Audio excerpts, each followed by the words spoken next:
Hey everybody, welcome to We've Got Ward, a Doof Media podcast series where we expertly dissect and discuss Ward, Wildbow's return to the world of parahumans. My name is Matt Freeman.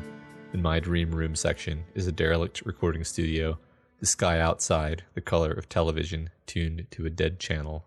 And I'm Scott Daly, and my dream room section would be a library filled with books from that meme where people keep sticking foods in books as bookmarks for some stupid reason because people are evil. It's pretty bad. This is the weekly podcast where Matt and I eagerly dive into Wildbow's world of getting very badly burned, very handsy dream monsters, and alien-based death powers as we analyze and interpret this ongoing web serial. This week on the show, we are continuing with Arc 16, From Within, with chapters 16.9 and 16.10. Victoria and friends, after surviving their worst nightmares, now have to fight against Cradle's Shard Buddy. Everyone gets really, very seriously injured for a moment, but then they finally kill Cradle, and everything's okay again. Matt, what do you think of these two chapters?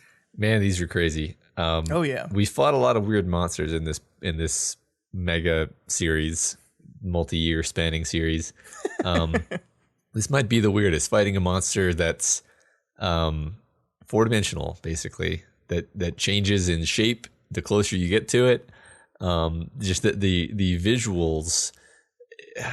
So many times during this chapter, I would just like stop and visualize what was happening. Yeah, I mean, a lot of cool plot stuff happens, a lot of cool character stuff happens. Obviously, these are some great like culminations of things that have been building throughout the whole story.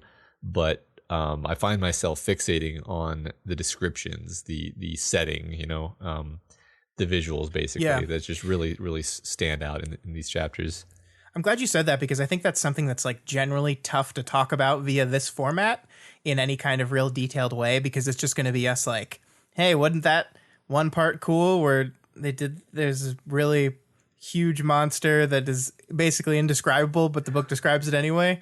That was cool. Yeah. But that's really all we can say about it. So I think it's good to at least lay that out at the front that, yeah, a lot of the imagery of these two chapters in particular is very awe-inspiring. Yeah, totally.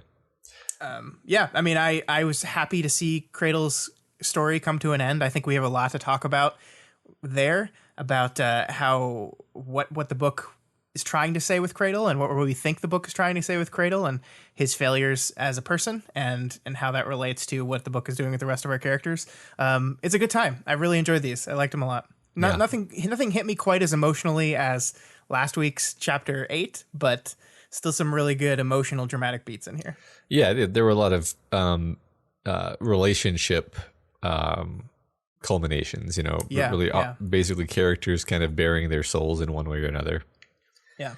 All right, so announcements for this episode. Once again, the fan art contest with the theme of reflections. The art is due September 30th at midnight Pacific Standard Time.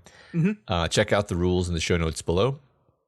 Yeah, and we've added that due date to our official Doof Media calendar as well. So in case you forget when it's due, but you remember I said this, you can go to doofmedia.com/calendar and you will see the due date on the calendar. Yep. Next announcement. Scott's going to be out of town the last week of September. That's next week. Yep. So we thought we'd do a mailbag episode that week. So go ahead and email us at gotwormpod@gmail.com. And yeah, we've already gotten quite a few via email, but we're going to open it up for those of you that aren't comfortable sending emails, right, Matt? Yeah. So basically, instead of having a discussion question this week, it's going to be a mailbag Reddit thread. Just go ahead and throw your mailbag questions in that Reddit thread, the one that I post in the subreddit every week.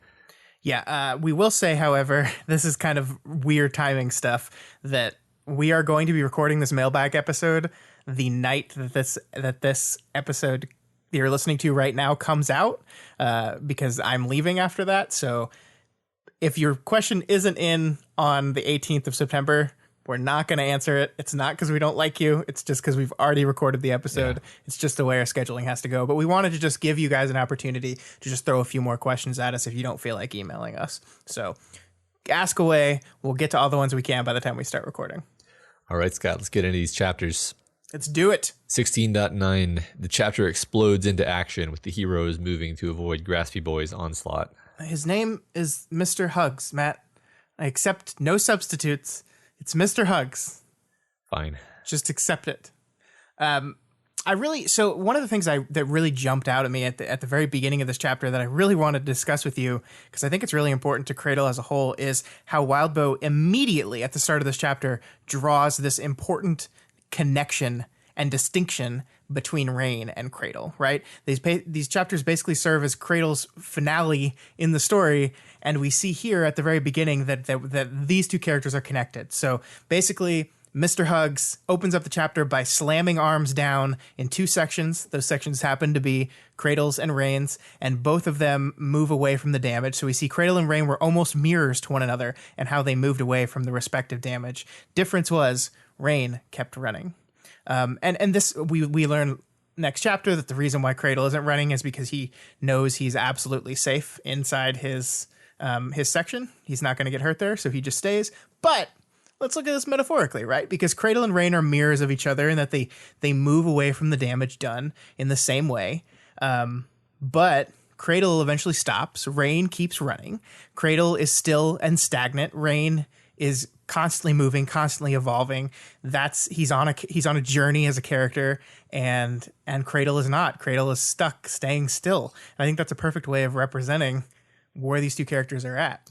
Yeah, the whole theme of Rain's emotion power is learning from your mistakes, and Cradle being incapable of feeling remorse is incapable of learning in the same way that Rain is, and truly changing in the same way that Rain is.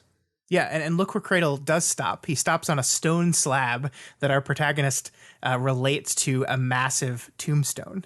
But it's a massive tombstone with no epigraph, right? Uh-huh. Rain continues to move, continues to change, and he lives. Cradle moves a little bit, but then he halts his progress. He stops, and he dies. And the text is both telegraphing that death for us, I think, as well as kind of maybe showing how history will remember Cradle, right? Indifferently, no epigraph, no notes on the tombstone, no best wishes, no love, nothing. It's just going to be an unmarked grave that everyone will forget about him on.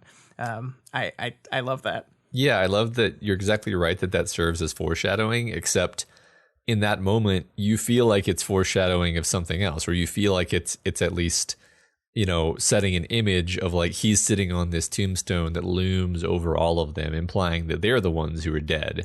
They're who are gonna die, right? It's death imagery, but it's death imagery that you feel like is pointed at your characters. Actually, of course, it's pointed at the guy who, jumped up on the tombstone.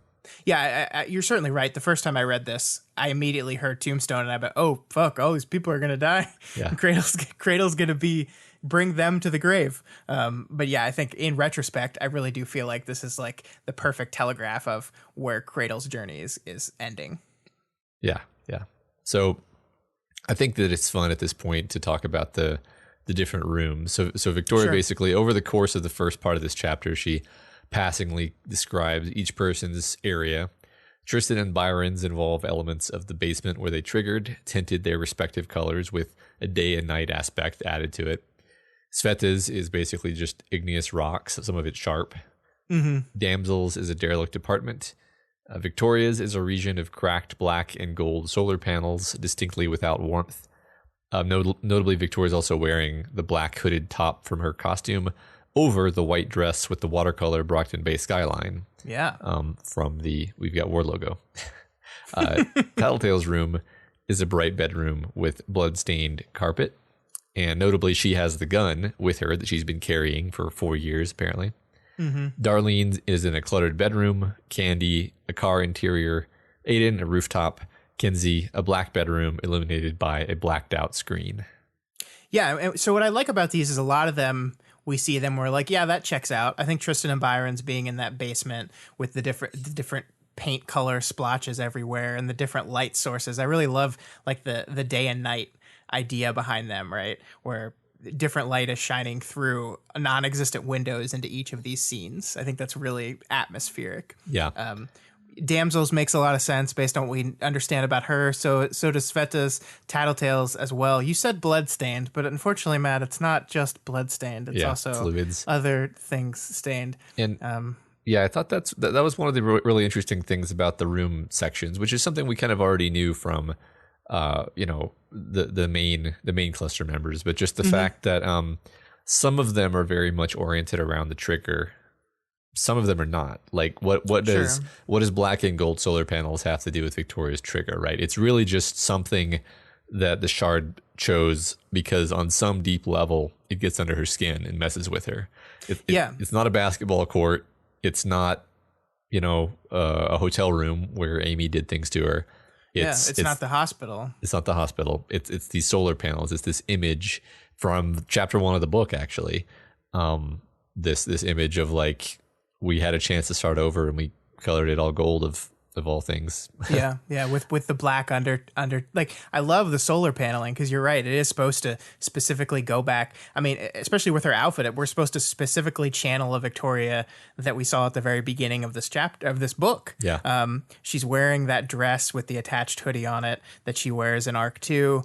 She's got her hair braided, which is something I don't even know. That's pre-Ward too, right? Like, I don't think she's braided her hair.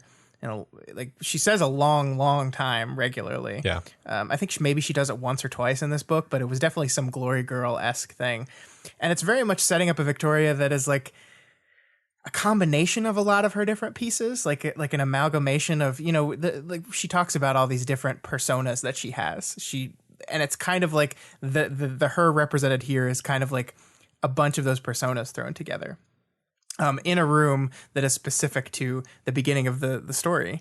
And it is really fascinating because I think you're right. It is designed to make her uncomfortable. The one thing is that it's not just gold solar paneling. It's cracked gold solar paneling, right? It's the second chance with the same mistakes, and it's all crumbling around her. I really, really like that. Right. It evokes like another apocalypse having arrived. Yeah. That's great. Now I kind of wish that I had checked to see when was the last time she braided her hair in the story, because it really seems like most of the images we're getting are from very early in Ward.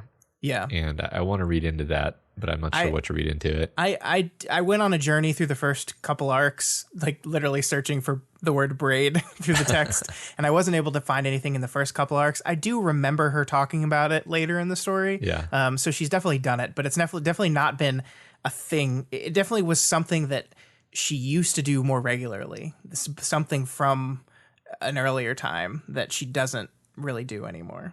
The text draws that out specifically, so we're supposed to glean that. This is not something she does regularly. This is not something she would normally identify as part of her image of herself, and yet here it is. Yeah, I thought she braided her hair like when Gilpatrick was talking to her in like the first chapter, but I'm not sure. I might have missed it. I don't know. Well, anyway, really interesting stuff there. Yeah, and Victoria concludes on this whole thing as this is us, right? She's looking around at their room. She's looking around at how everyone is costumed. Some people are in costume. Some people are in civilian clothes. Some people are in, like Victoria, in mixtures of the two. And it's like, this is us. This is quintessential us, either how we see ourselves, how the Shards see us, or a combination of the two. This is us. Yeah. I like that a lot. Yeah. There's a lot of there's going to be a lot of stuff in these two chapters where it's almost just like a tiny moment that you or I wanted to pull out. Stuff like that thing you just did, was just one line really, or like this next bit where Tristan's put in the position where his brother is vulnerable. Like, this is the first time he's been in the same space with his brother in years, and Victoria basically orders him to assist her, and he hesitates to leave Byron. And that's his first instinct, is to stay by Byron, protect Byron. And eventually he does. Well, I mean, he rationally understands that they have to fight. But it's a great moment. It makes me happy. Yeah, I love it. I mean, it's a seeming contradiction, right? Like, they've been working hard and hoping towards a future where they don't have to be connected to each other in this way. And the first thing he does once they're, even in a dream, finally separate from each other, is refuse to leave his side. I love it. Yeah, absolutely. God, I love Byron and Tristan. I love them so much. They're such great characters. I'm going to be saying this all chapter long. Just be prepared for that. Yeah, me too.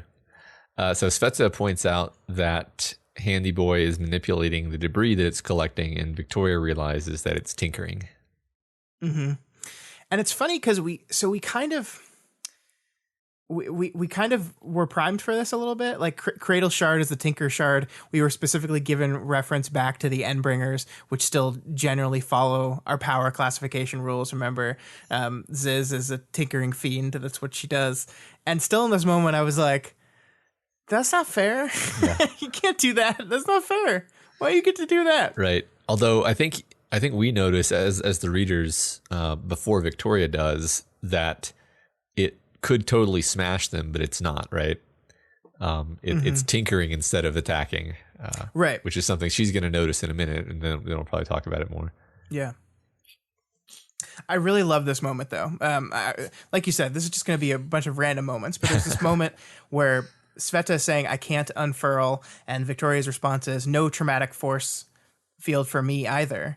And it's like, first of all, just calling it the traumatic force field is wonderful. But this moment of these two characters who have this serious trauma attached to these things that are now gone from them. And even in this moment of like, all is lost, like terribleness where they're fighting this giant monster thing, there's this moment of like, oh, this is nice. Let's just acknowledge amongst ourselves that this part of it is kind of nice. But also the text is conveying that they don't have any of their powers at the same time. So it's using this character beat to convey information in two different kind of ways. I really like it. Yeah, me too. I know that she's lost her powers a couple times before in the story, but this is the first time when I think the both of them are together, especially for Sveta. She's just human here, basically. She's just a human, yeah. Yeah. All right. So Victoria makes up her mind to rush the Endbringer light, and she does so. So even as her teammates kind of hang back due to the attacks. Interestingly, like I said, we noticed that it could crush them, but it doesn't. It only seems to manipulate the environment and its tinkerings in order to hurt or to impede them. Yeah, which is interesting, right? Because like we see there's a moment where she's sitting in Rain's section on floorboards, and it slams down on three sides of her as if to specifically like tip her into the nothingness that lies below the dream room. Yeah. But never attacking her directly. And it never does attack her directly. Like throughout all of this, the only harm that is done to them that we see is done via the tinkering devices or indirectly via other stuff it's throwing. It's like it's like a rule. You can't do it. Yeah, well, I mean, it's like it doesn't occur to it, right? They're not capable of creativity. All it can do is manipulate objects to accomplish its ends, and so that's the closest it gets. Really, is it's like, well, I can try to tip the thing. It kind of reminds me of like if you're trying to corral a spider in your house and you're terrified of spiders. Like you're not going to touch it, right? You're gonna try to touch it with things, or try to grab it with something, or try to catch it in a bottle. That is such a good example. That is really great. Oh my God. The shards look at us as scary insects they don't want to actually have to touch. Yeah, a grasping self is like, ew, gross. Gonna tinker to not have to touch it, yeah. I love that so much. That's so great, yeah. Now that I've thought that, I'm like animating its movements with a lot more jerkiness in my mind. Yeah, me too. Yeah, but I mean, just in general, like, I love like this. It's this mystery. Like this is this big kind of extra dimensional fight, right? Like this thing we learn in a bit that as you get closer to it, it grows bigger and more limbs and expands. And it's this big, like abstract idea that is really hard to visualize. But we have these peppered within it. We have these mysteries, these moments where we and the characters are wondering, why isn't it just like hitting me? Why isn't it grabbing me and throwing me? And I think these little mysteries and these confusing moments of, that's interesting, that's kind of weird, why is it doing that? And like we're trying to solve the battle, the key to the battle, help propel you through this thing that is so abstract that it could just be disorientingly confusing without this stuff. So I think it's a really good idea to add this hook to the fight that's beyond just we're fighting this thing. Definitely, yeah. I mean, it's interesting wrinkles make this work, right? Yeah. Because at first, like when the chapter starts, you have this feeling of like, oh, they're just fucked. Yeah. Yeah. But like in so many of these fun battles, it's all about, especially because Victoria's a protagonist, it's all about figuring out the trick. And there's a couple tricks. One of the tricks is, oh, it's going to be tinkering. We need to stop it from tinkering. And when it tinkers, we need to avoid its stuff. The second trick is we need to kill Cradle. And I guess trick 1.5 is, as long as we stay in our areas, it won't hurt us. So, which is, I mean, it is interesting that we see it at the very beginning of this section. It grabs stuff from Rain and Cradle sections. Yeah. So, I mean, the chapter opens and everyone's in their own section because they've woken up from their dream, and it automatically grabs stuff to the point where Cradle and Rain need to move out of the way. So if they had just stayed still, like, what would have happened there? You know? I don't know. It might have, I mean, my assumption would be that it would still make weapons, but then it would just hold them in reserve. Yeah. Just chill until someone crosses the line. Yeah. So Sveta is the first to realize that the creature is 4-dimensional, and seems to grow larger as they approach because dimensions. I noticed at this point that Sveta seems to be making a lot of the key observations in this fight. I was wondering if you made anything of that. I mean, one of my thoughts is like maybe it has to do with her own nature as a former tangle of limbs attached to a central mass. Maybe it's like a shard kind of meeting of minds thing. But I don't know. Yeah, I like that. I mean, I think that makes a certain amount of depressing sense. I do like how we've kind of been primed for Victoria's almost stubborn non-comprehension of that, though. Like, you know, we made jokes throughout the entirety of this arc about how Victoria, like, stubbornly refusing to admit that Kenzie's box is actually a box, right? Uh-huh. And it's become very clear to us throughout the story that it's like a multi-dimensional box. Like, there's things in other dimensions that we're not seeing. But Victoria has, like, been adamant throughout this entire thing. It's like, it's not a box. Yeah. Like, every time they're talking about it, it's the non-box thing. So we've kind of been set up for this idea that Victoria's ability to comprehend these extra dimensional things is just not there. And so, of course, she is not the one that catches up on this first. She has to be told it. And even then she has trouble fully understanding it until that moment where she's like underneath it, looking up and seeing how big and massive. I think she describes it as what I could imagine a planet might look like if I were separated from our world by only a few hundred miles. Like, it's this incomprehensibly large, massive thing. And I really like that. I like the Victoria, just her complete inability, and all her strategies on the tinkering front were based on a normal thing that doesn't expand out to infinity the closer you get to it. Yeah. You know, it's really interesting because for all of Parahumans, and I think the fandom at large talks about dimensions in this sort of sci-fi way of talking about dimensions, where it's like, you're from a different dimension, and there's a portal between the two dimensions. And when we say dimension, we almost just mean universe, like a parallel universe. We don't really mean dimension in the spatial sense or anything like that. But we know that these shards have this nature of just like part of their makeup as organisms is an ability to worm between dimensions. It's just what they are. And framing this thing as being 4-dimensional, I was like, wow, that like works for me so well, because it makes total sense that literally the shards themselves are not localized to 3-dimensional space. Like they are 4-dimensional. They can leak in and out of whatever dimension they want to, and that was literally, like, we know that from Scion's POV. Yeah. So the idea that when they are closer to its home turf, it has these properties where, I mean, I'm sure people have seen like the animation of a tesseract, the animation of a 4-dimensional cube, where like it rotates, but as it rotates, it's like turning inside out. Basically, it's hard to explain. It's hard to visualize because you're projecting a 4-dimensional thing onto a 2-dimensional surface so that you can see it, which is kind of what's happening here, right? Hard to visualize, hard to think about, but absolutely works for me on a sci-fi level that this creature is basically 4-dimensional. And I'm kind of hoping that continues to be a thing, and I think that it will, because when they get into the shard world, everything has this weird flippy property of it could be a ditch, could be a mountain. You can't really tell. Yeah. Anyway.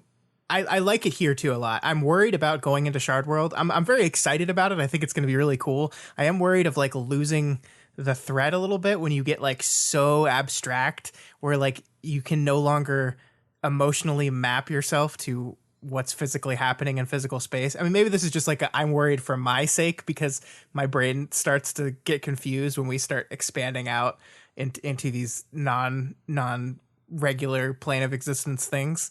I'm not saying it's going to be bad, but I'm like, oh, I hope we don't get too abstract where I'm just like, wait, what are we doing? I think the moment at the end of this chapter where like Ashley pushes Victoria, the end of these two chapters, where Ashley pushes Victoria into a thing, and then she comes out a different. It was already for me pushing like, wait, what? Yeah. So I'm just hoping. I think I have faith this book is going to be able to do that in an interesting way that doesn't cause me to like lose the thread. But it is something that's in the back of my mind as we start to get more abstract and more extra dimensional. See, that scene was just the opposite of the part at the end of Indiana Jones and The Last Crusade when he steps out on the plank that he doesn't see. Because in this case, she thinks that it's a surface, but it's actually a declivity. And it works perfectly. Anyway, Victoria then proceeds to fight the shard with a piece of wood. It's going to work. And damages it a little bit. It's one down. Only a lot more to go. Yep. What I do like, though, I mean, we'll get into this as we go through the fight, but I do like that regardless of what dimension this thing exists on, it still has to follow some of the rules of existence. Right. Like it is still like their main strategy for fighting this thing is literally like messing with its weight differential, how it's putting its weight down and just screwing with it and making it continue to have to adjust to support itself. So like, it's not like this thing just gets to break rules, right? It's just the rules are slightly different. I like Absolutely. That. Yeah. It reminds me of how the Endbringers have like I don't remember what the word was exactly, but like you can injure Leviathan up to a certain point, right? But then he kind of stops being injurable. But yeah, like absolutely, it works for me that it's not just invulnerable. Mm-hmm. Makes me wonder if like the core of the Endbringers that was so indestructible was actually this like 4-dimensional substance. Because I remember when Chevy tries to stab it and his power just goes haywire, it like disengages. Anyway, could be mega going into the theory pool here, but I like it. So I love some of the things that are happening here. So first of all, there's Victoria trying to visualize the upcoming situation, trying not to think about how my mom had drilled visualize into me back when I'd played basketball. And then followed up later in the chapter by the two ideas were half formed and they combined into one notion that I put into motion before even being able to fully visualize it. My mom had dropped the visualize part of her general encouragement when I'd become a hero.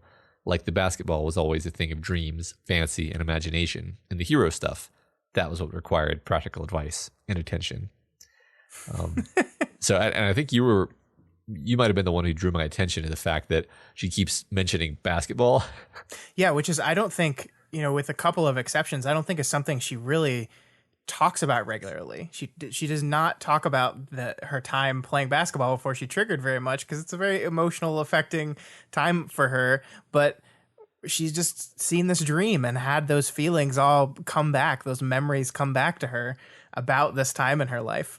And I think that's important because I think what that's doing is kind of showing her mindset, showing how the pre-room dreams have affected her, and therefore you can extrapolate that to everyone else, right? Yeah. Everyone else is probably going through something similar. Has probably just had to witness one of the most difficult times of their life, and it's churning through their head, especially Tattletale, who we're going to spend a lot of time on next chapter.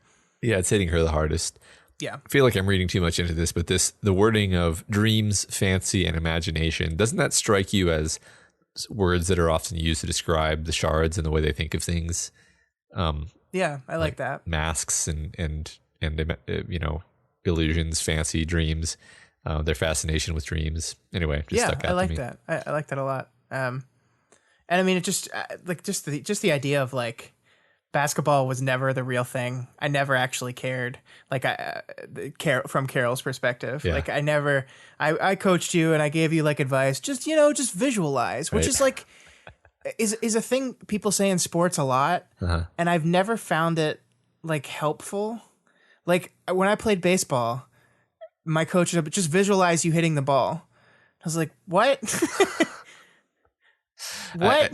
I think it can actually work, but I think it might can, but I mean, I think it can help, I should say, but it also works perfectly as just a way of saying, like, I don't actually want to have to do anything, so just sit quietly and visualize. yeah.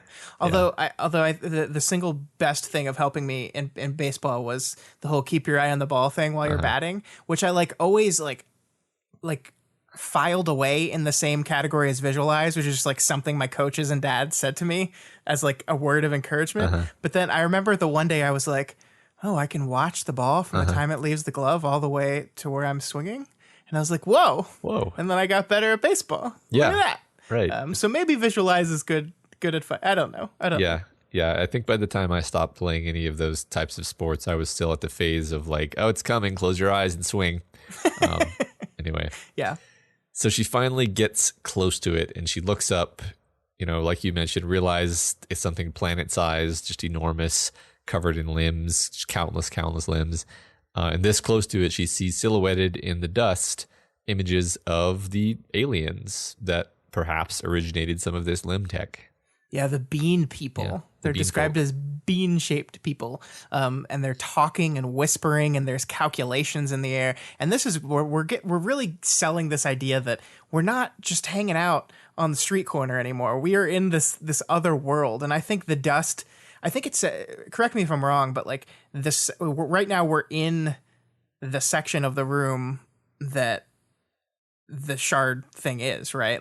We get told that the door that's at the back of the room also is taking up that what was the fifth section, and the floor there looks similar to the floor beyond the door. So the dust that we're throwing up is literally a part of Shard World, and so there's all this stuff attached to it. There's because it's just a physical manifestation of this idea, this memory bank almost, and so even the dust being thrown up has things in it, has ideas, has memories, has figures, has tinkers. I think you're right. I think that's where they are. I will say that as the thing moves around, it distorts the space in the room in a way that I found difficult to keep track of. But yeah, I think that at this point, that's where she is. Yeah, I think the text tries really hard to explain that distortion to us, but it is by its very nature difficult to keep track of. Yeah. Especially when, for the most of this chapter it's happening, our protagonist and our point of view character is passing in and out of consciousness, right? Which makes it even more difficult. Yeah.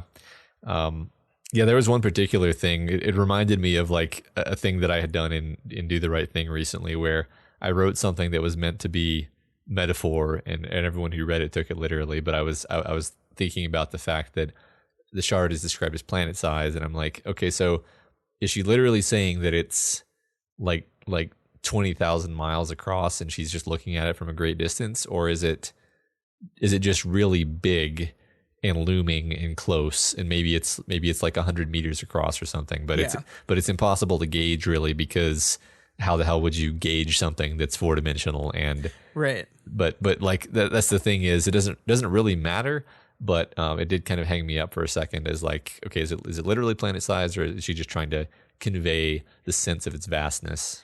Yeah, and I think that gets down to just a fundamental idea in writing of how you convey the way people normally think versus the literal of what's going on. Because I completely agree that in my head, whenever someone says something planet-sized, they're probably just using metaphor. They're probably just very often, very rarely in life is someone going to say that thing's planet-sized and actually be talking about a thing that is the size of a planet. True. It's just not something we experience very often. So it has had a separate meaning of just, that's really fucking big, has become attached to this phrase. And I think it is kind of a balance between using that because you want your characters to talk and think naturally like real human beings do, but also wanting to convey that information. I think this is an instance in which you're absolutely right. Doesn't really matter. Yeah. The conveyance here is, that's really fucking big. Yeah. But I do like the idea of it. I think if anyone is going to describe something planet-sized and mean the literal definition of it, I think it's going to be Victoria. So I would not be surprised if Victoria just was literally that's a whole planet right there. Yeah. Right. It's not like she can measure it anyway, right? Like she literally can't possibly know how big it is, but yeah. Right. I mean, yeah, she probably just it's really big, Matt. Yeah. It's just really big. I get it. So at this point, it pulls out several of the tinkerings that it's been working on. Two of them go after Victoria. First, a mess of tendrils that she escapes, and then a burning talon that basically destroys her arms and fatally maims her, and then she dies. Yeah. That's it. No, Rip. I mean, she's saved by Tattletale shooting the machinery. Thanks, Tattletale. I love how her first thought on that is, oh, great, now she's going to lord it over me. Yeah. Which, yeah, definitely that's going to happen. What I really like about this is Victoria, as you said, is very, very badly hurt here. Like she is, throughout the rest of these 2 chapters, she is literally dying. We are watching her die. She's getting colder. Her body and brain functions are slowly shutting down. She is dying. But here, when it happens, we're in her point of view, and so we almost don't understand the full extent of the injury from her point of view, because she can't see and she's not really interested in paying attention. Also, she's in so much pain that she's not like focused on, oh wow, here's the extent of my injuries. It's really bad.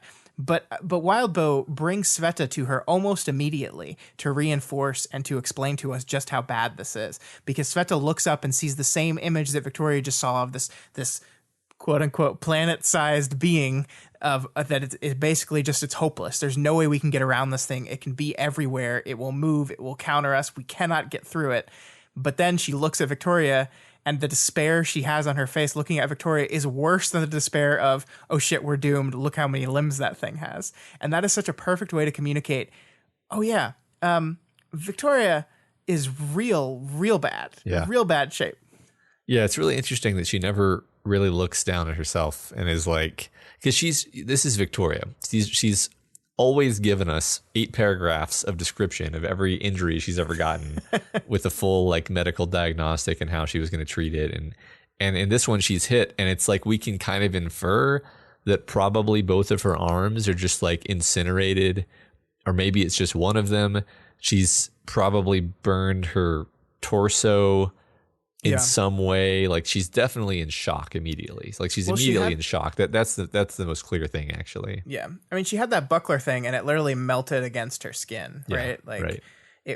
Ugh. Yeah. But yeah, I mean, so we're forced to kind of, Victoria is not addressing this at all. So we're forced to see it through Sveta. And over again throughout this chapter, we do have Sveta talking to her in this, oh, fuck, you're dead kind of voice, right? Yeah. Like, why did you go ahead? Yeah. Why did you do that? And then like this very goodbye focused, you did that. You followed through, gave us the opening we needed.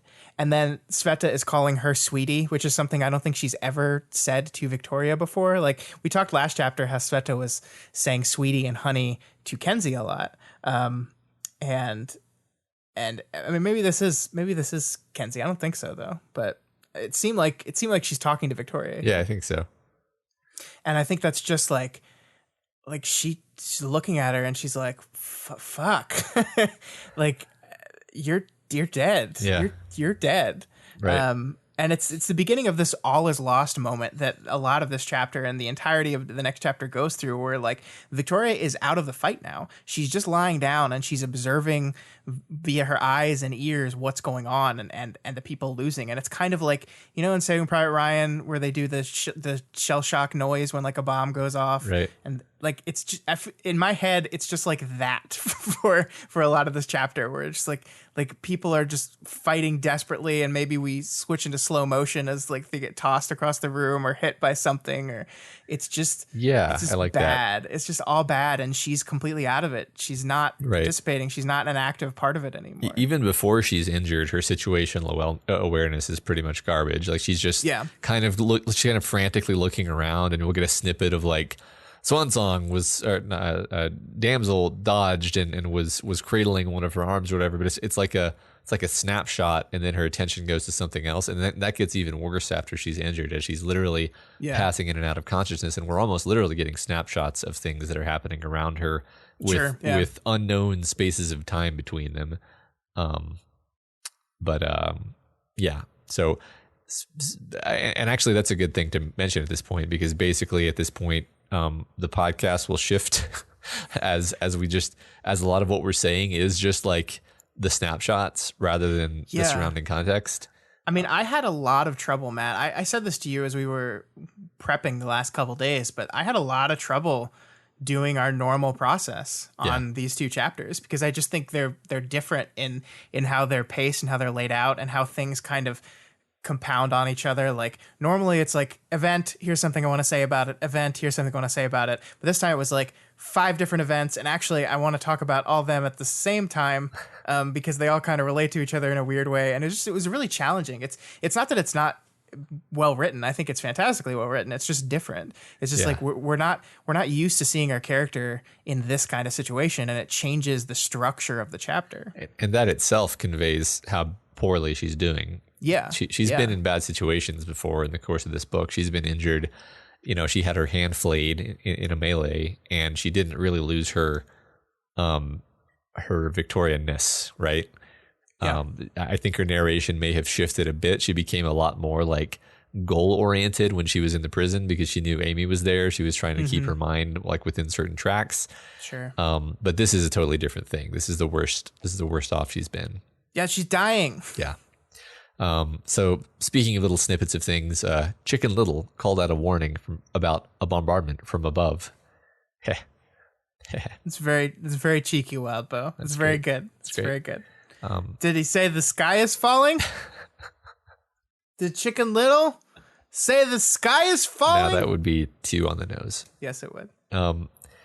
So then Cradle nails Rain with a piece of rubble, caving him in, which is a horrible descriptor for a human body. Yeah, it is. Of course, this happens because Rain is protecting 2 of the kids with his body. Yeah, so I guess I want to talk a little bit about stakes here, just for a bit, because like we're kind of watching all these beloved characters get injured to the extreme, right? Victoria is dying. You don't describe a character as being caved in if they're just doing fine, right? But we in the back of our minds we know we're in a dream room, and you're kind of in the thing where it's okay, none of this is permanent. If we get out of the room, it'll be okay. But you also fully recognize and understand the idea that if they die here, that's probably it, right? Right. So like it's a battle of stakes where like you're like I am less devastated about seeing Rain get caved in than I would be if this was happening outside the dream room. But also I'm still like, oh fuck, oh fuck, oh fuck, oh fuck, oh fuck. You know what this is? This is 2 of our characters have gone below 0 hit points.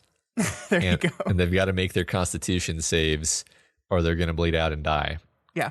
And it seems like Rain has failed at least one of his by the end of the chapter, or by the end of the next chapter. Victoria's definitely on her way out if she can't get to a cleric soon.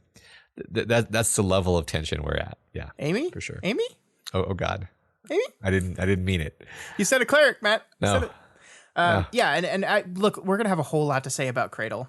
I don't want to. This is one of those things where like I was so furious at Cradle here. I was like, "Fuck this guy! I hate him forever." And I was so happy when Victoria just says, "No, get him." But I really want to talk about him in detail at his end, because this is a big part of why Cradle gets to die here. What he did in this moment, that he saw an opening and pushed some rubble on people that weren't even fighting against him.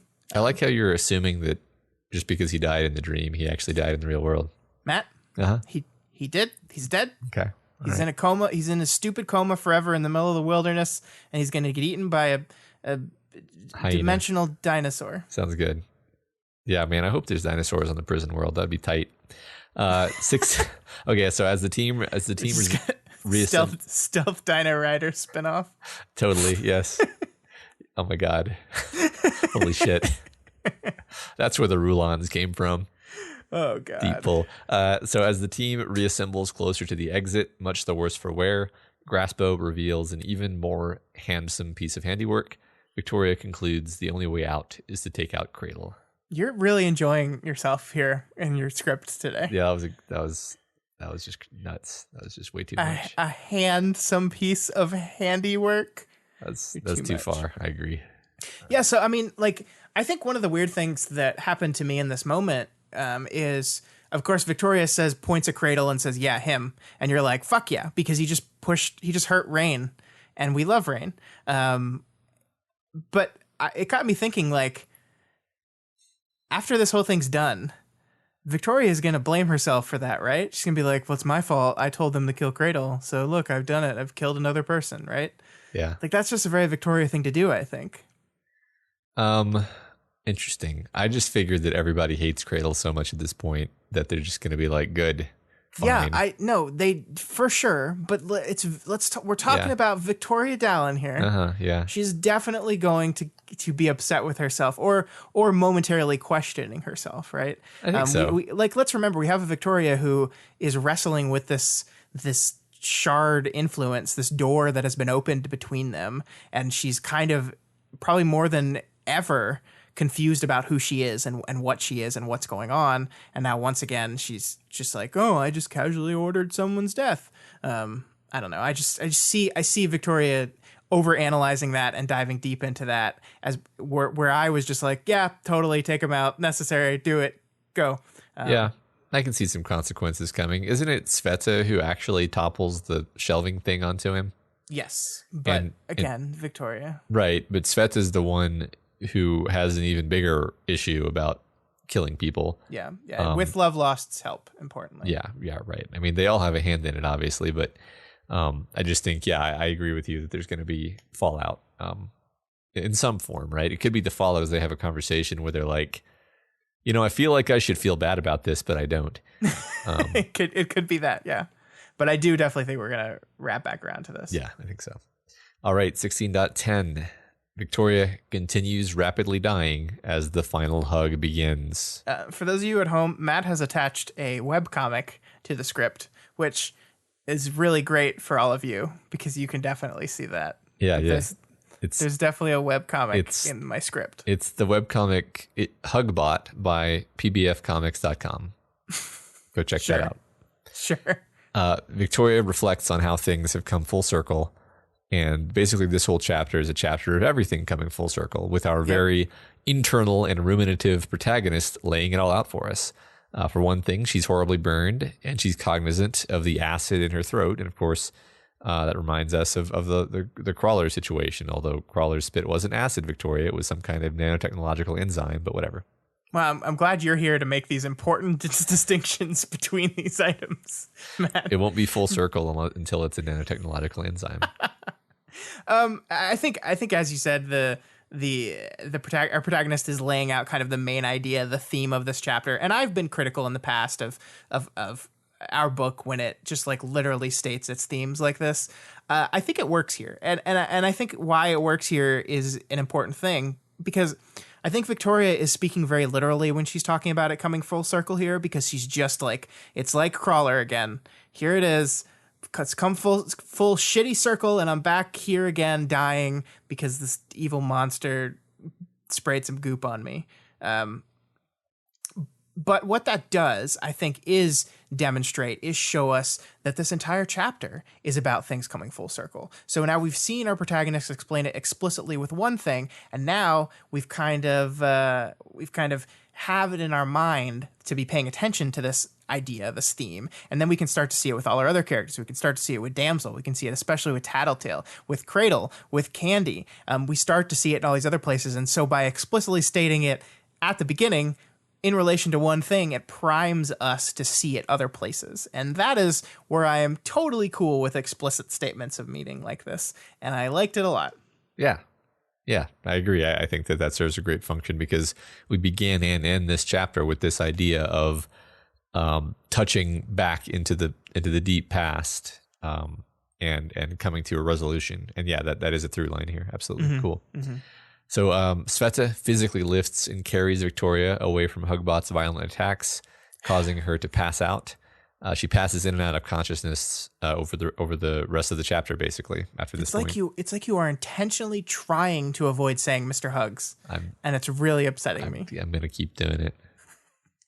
I love the added dimension of this chapter being told, as we talked about before, from a person on the verge or successfully passing out constantly, right? Like she passes out, she wakes up, minutes have gone by, we're not even sure how much, and it adds to the broken, segmented feeling of this chapter, like we talked about. Our character is not fighting anymore. They're not seeing the fight. They see parts of it. They're hearing it. They see limbs slap down and slam down, and they hear people yell, but we're not seeing any of it. But the battle of this chapter, the real conflict of this chapter is our protagonist with herself. She's struggling to keep her body going. She's struggling to focus, to tune her mind towards problem solving and away from all these inclusive thoughts. And so it's this entire internal conflict while this war is raging on around her. Yeah, right. That's very interesting. It's almost like a hyper version of Victoria's normal frame of mind, where she's basically every fight is like half the fight and half Victoria doing mental gymnastics to try to keep herself in the fight. Yeah. And except here, it's the exaggerated version of that, where she's so fucked up in every way that she is actually just failing to keep tabs on the fight. And she certainly can't participate, right? She can't do anything except she makes maybe 2, tactical calls that actually win the fight. But I mean, when 50% of every fight is punching and 50% of every fight is thinking, and you take the punching away, all you have left is her diving into her own brain. True. And struggling with everything that's happening to her. Yeah, absolutely. So yeah, Victoria's narration is peppered with moments of empathy born of the triggered dreams that she just witnessed. She sees Damsel try to hide her injury, and she thinks, "You don't have to hide that you're hurt, Damsel." Oh. Yeah. I love this because there's this moment where she says, "I think I understand Ashley a lot." She's thinking, given the chance, we'd get rid of her and get Swansong back. And my immediate reaction to that was, "Fuck yeah!" But I like how Victoria here says, "I wasn't so sure we would, but it didn't matter because she was convinced," which is an interesting admission there. That if given the option, we wouldn't do that. We wouldn't go that far. We value the existence of someone else, even if we don't like them very much enough to not rip that away from them just to get our friend back. Well, her phrasing is, "I wasn't so sure we would," which to me is a bit more of a. We would seriously consider the possibility of pushing Damsel into a dimensional vortex if it meant getting Swansong back. Yeah, I mean, there is a moment at the end of this chapter, right, where she sees Swansong, and I just get right, and I just want to be Victoria go, "Bunk." Yeah, right. Oh no! Hey, wow! Did that happen? Yeah. Well, I guess we're stuck here now. All right, let's move on. Yeah. So Victoria's I do think that's a really tragic moment, though. Like, she's a person that she wants to be needed so badly, and she just can't. Like, Damsel. Like, I've given Damsel a lot of hard shit these past few chapters, but this just makes me sad because she's like it's like she's the person that like really wants to be invited to the cool kids club, but will never go up and ask directly. She'll just stand there and try to look as impressive and badass as possible and hope that they'll like respect her. It just makes me sad. It really makes me sad. Yeah, I mean, we know that Swansong thought that Victoria was like cool and admirable, plus or minus some degree of non-platonic subtext. Yeah. And like we can kind of assume that Damsel also thinks Victoria is really cool, and like, she literally had the thought like, is she how I would be if I had a better road in life instead of the shit show that I had? Basically seeing Victoria as like the prototype of what she would want to be, right? Sure. And so we can kind of assume Damsel sees her the same way. And so to see Victoria seeing her weakness in this moment, it's like someone who you kind of idolize in a sense, kind of put on a pedestal, seeing your weakness, you can see why she would want to hide it. Like, I don't know. It helps me to remember that while they're not the same person, they probably do have a lot of the same thoughts about the same things. Sure. So that makes sense. So what, so we've known through earlier chapters in this section that Swansong is in Damsel there somewhere. Like we've seen hints of it. Is that the case in this room now, or is this separated out enough to where this version of Damsel is just the Damsel version, not with the shardy influence of past Swansongs in there and past Ashleys in there? I have no idea. My guess would be that she has whatever memories she got from dreams prior to this point, and then if somehow they're going to fall asleep in this dream dimension, which doesn't quite make sense, I have no idea. It's getting really abstract Yes, that was a tough question. Yeah. I'm sorry. No, it's kind of fun to think about, but I don't know. Yeah. Yeah. So Victoria is also trying her hand at comedy a lot this chapter. Being in shock on the verge of death, I guess, does that. Yeah, brings out the comedian. Yeah. The noise set my nerves on edge. Good thing I have less nerves than I had when I entered this fucking place. I smiled at the dark thought. The fact that and that's the thing we're going to mention later is like she's laughing more, which is interesting. We'll talk about that in a minute, though. Her brain is dying. Yeah. Yeah. Victoria also continues slipping in using civilian names in front of the mastermind villain, Tattletale. Yeah, I love that. I didn't catch it on my first read, but when I was going back through this moment where she's joking, she's kind of telling another joke where Tattletale says, well, if you kill Cradle, we might get kicked out of the dream. And she's like, good, fucking hate this dream. Yeah. I don't know how Rain does this every night. Yeah. And then Sveta, in just the perfect Sveta moment, just kind of like whispers, precipice. It's just a really great moment where like she doesn't really want to contradict her because she's dying. She doesn't want to like be like, now Victoria, you have to be sure to not use people. Oh wait, you're dying. Right. Yeah. But she also can't let it go. I guess we already did it, right? Yeah. But like you said, kind of the hall monitor quality of Sveta. Yeah. And then later she starts to say Tristan. Yeah. Not that it would be that hard to figure out who Tristan and Byron are. If you were, whatever. I feel like Lisa knows all of their names and probably all of their parents' names and everyone they've ever dated. And where they live. Yeah. Right. Yeah. Yeah. So Victoria.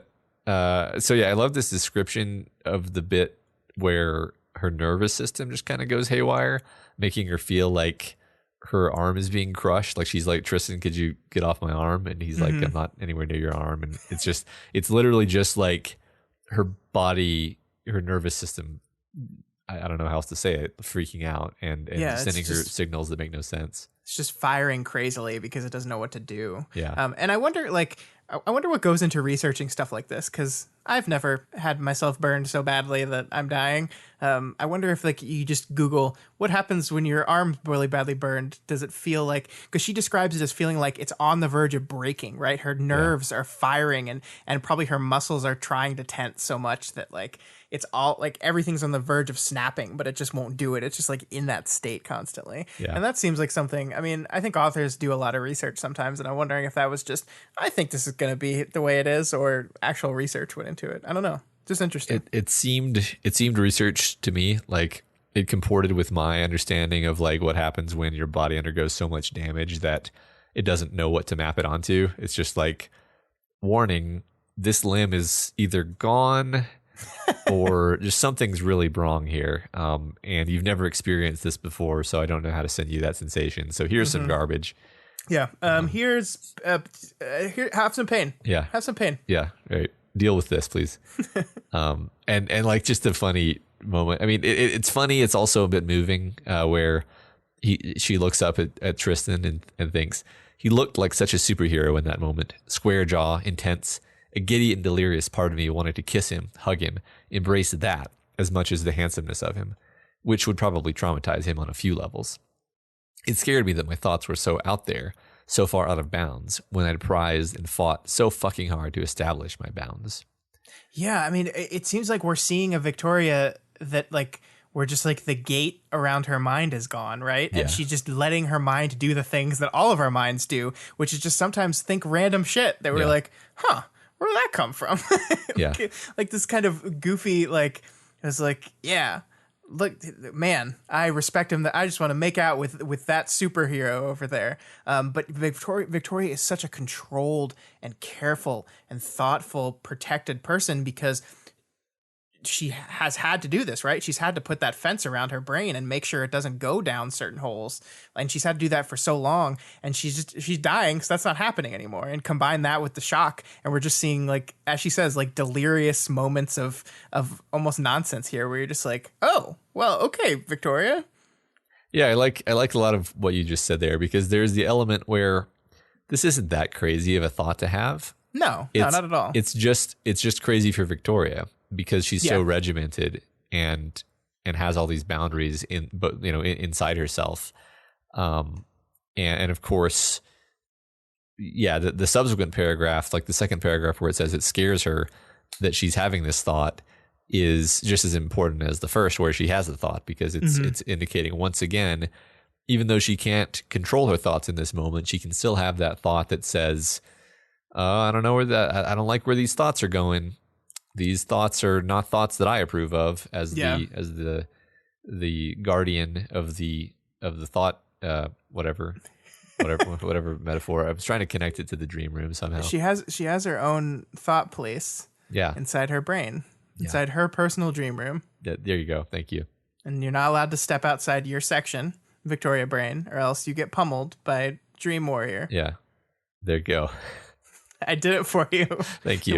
It wasn't the best, but we got there. We kind of got there. Yeah.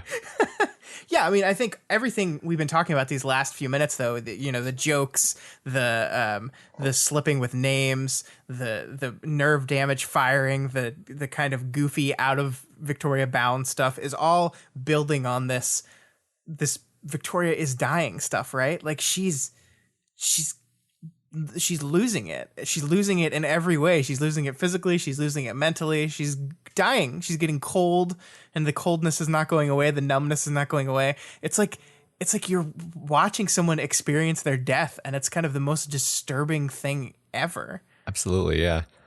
We haven't even get to the point when she really kind of faces that, and is consciously aware of it. Mm-hmm. Yeah. So Victoria sends the able-bodied elements of the team to go assassinate Cradle while she stays with the kids in Tattletale and Rain, I guess. Yeah, and I like this because, like, Tristan and Sveta especially, along with the rest of them, are, like, aware that when they leave Victoria here, like, when they come back, if they come back, she might be dead already. And so it's like, it's more than just, I'm going to go fight and leave you here. It's, this could be the last time I see you type of stuff. And so there's a lot of weight to this. And Tristan, to his credit, is like, I don't want to be the person that leaves my friends behind and charges forward anymore. I was that person. I don't want to be that person anymore. And I love him. I love him so much. Yeah.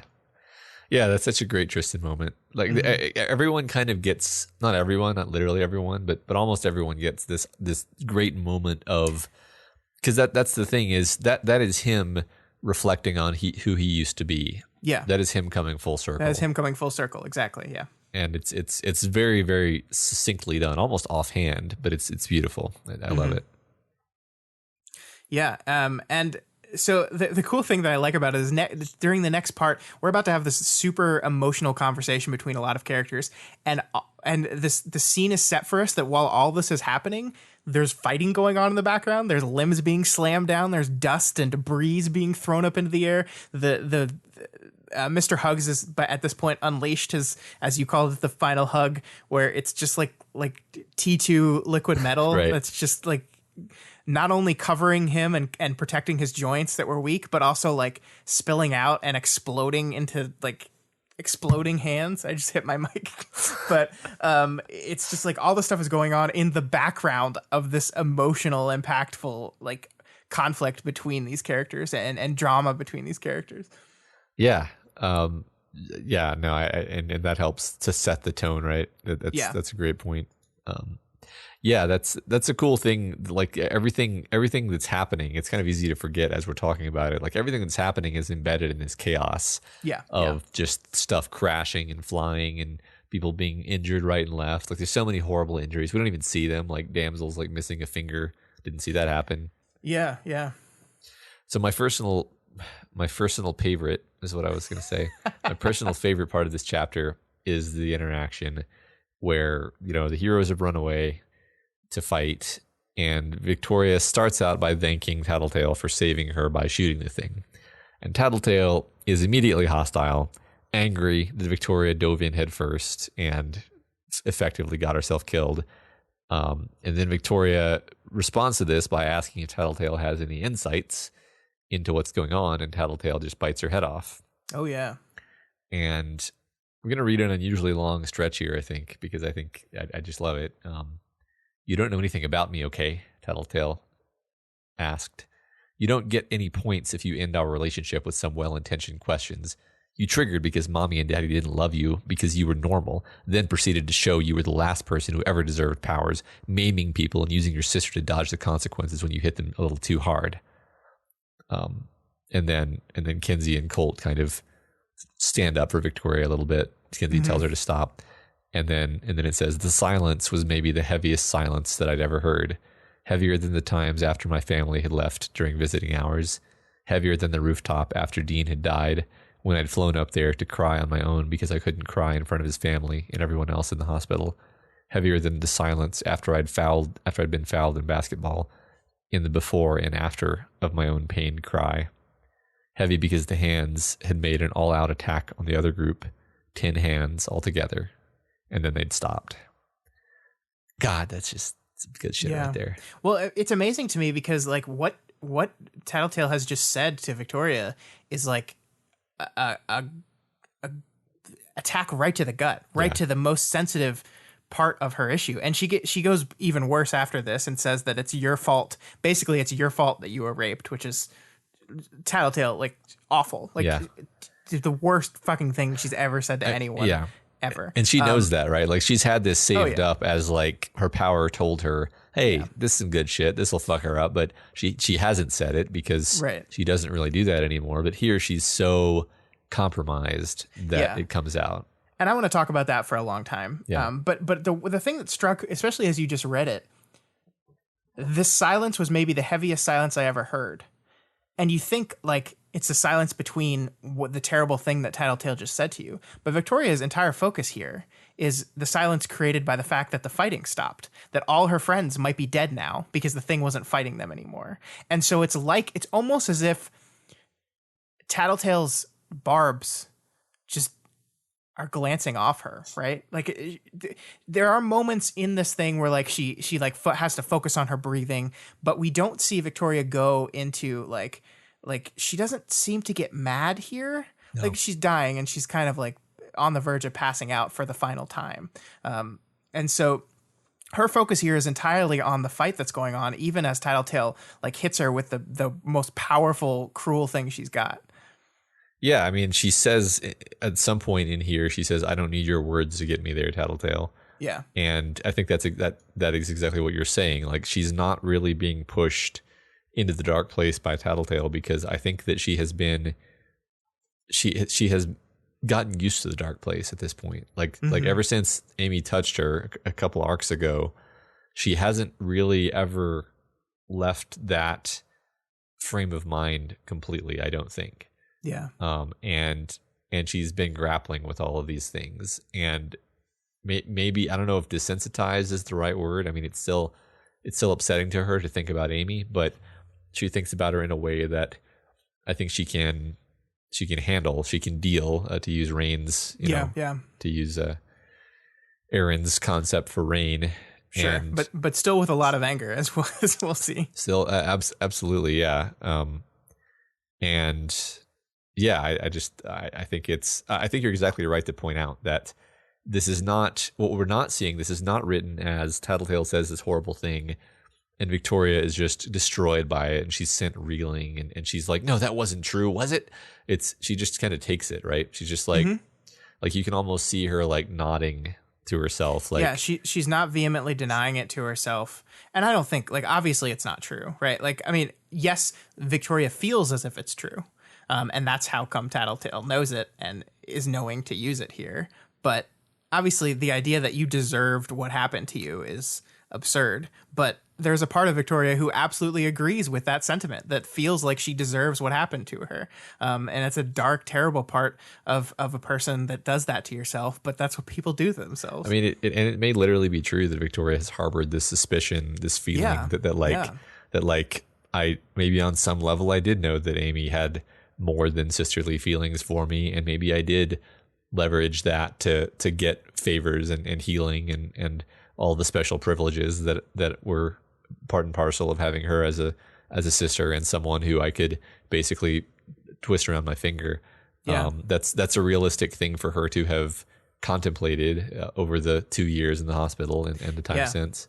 And like she says about Damsel earlier in this section, it doesn't matter whether it's true or not, because if she believes it to be true, then it becomes true, right? Yeah. All right, so let's talk about Tattletale for a bit, because this is beyond the pale for Lisa. This is the cruelest she's ever been to someone. And I'm not going to sit here and apologize on her behalf or anything. But I think it's important that we understand what's going on with Lisa right now, because I think she is in one of the worst places she's ever been in as well, right? So here's the things we know. We know she's just relived her brother's suicide via this dream. This horrible event that's happened to her. She just had to relive it. Worse, she knows for a fact that everyone else just lived it too, right? Yeah. That all these people, including the kid she takes care of, including Victoria, a person that she doesn't like, experience this too. We know that she views charging forward and throwing yourself at a problem in the vein of what Taylor did is, to her, literally suicide. She views those two things as the same thing. And Victoria is lying here in front of her dying, having just done that exact thing, charging forward to fight the monster, doing something so stupid that in Lisa's idea, it's basically suicide. She's vulnerable. She's agitated. And also the idea that, we talked for a long time about Victoria's trigger as a thing that from the outside looks like, oh, that's nothing.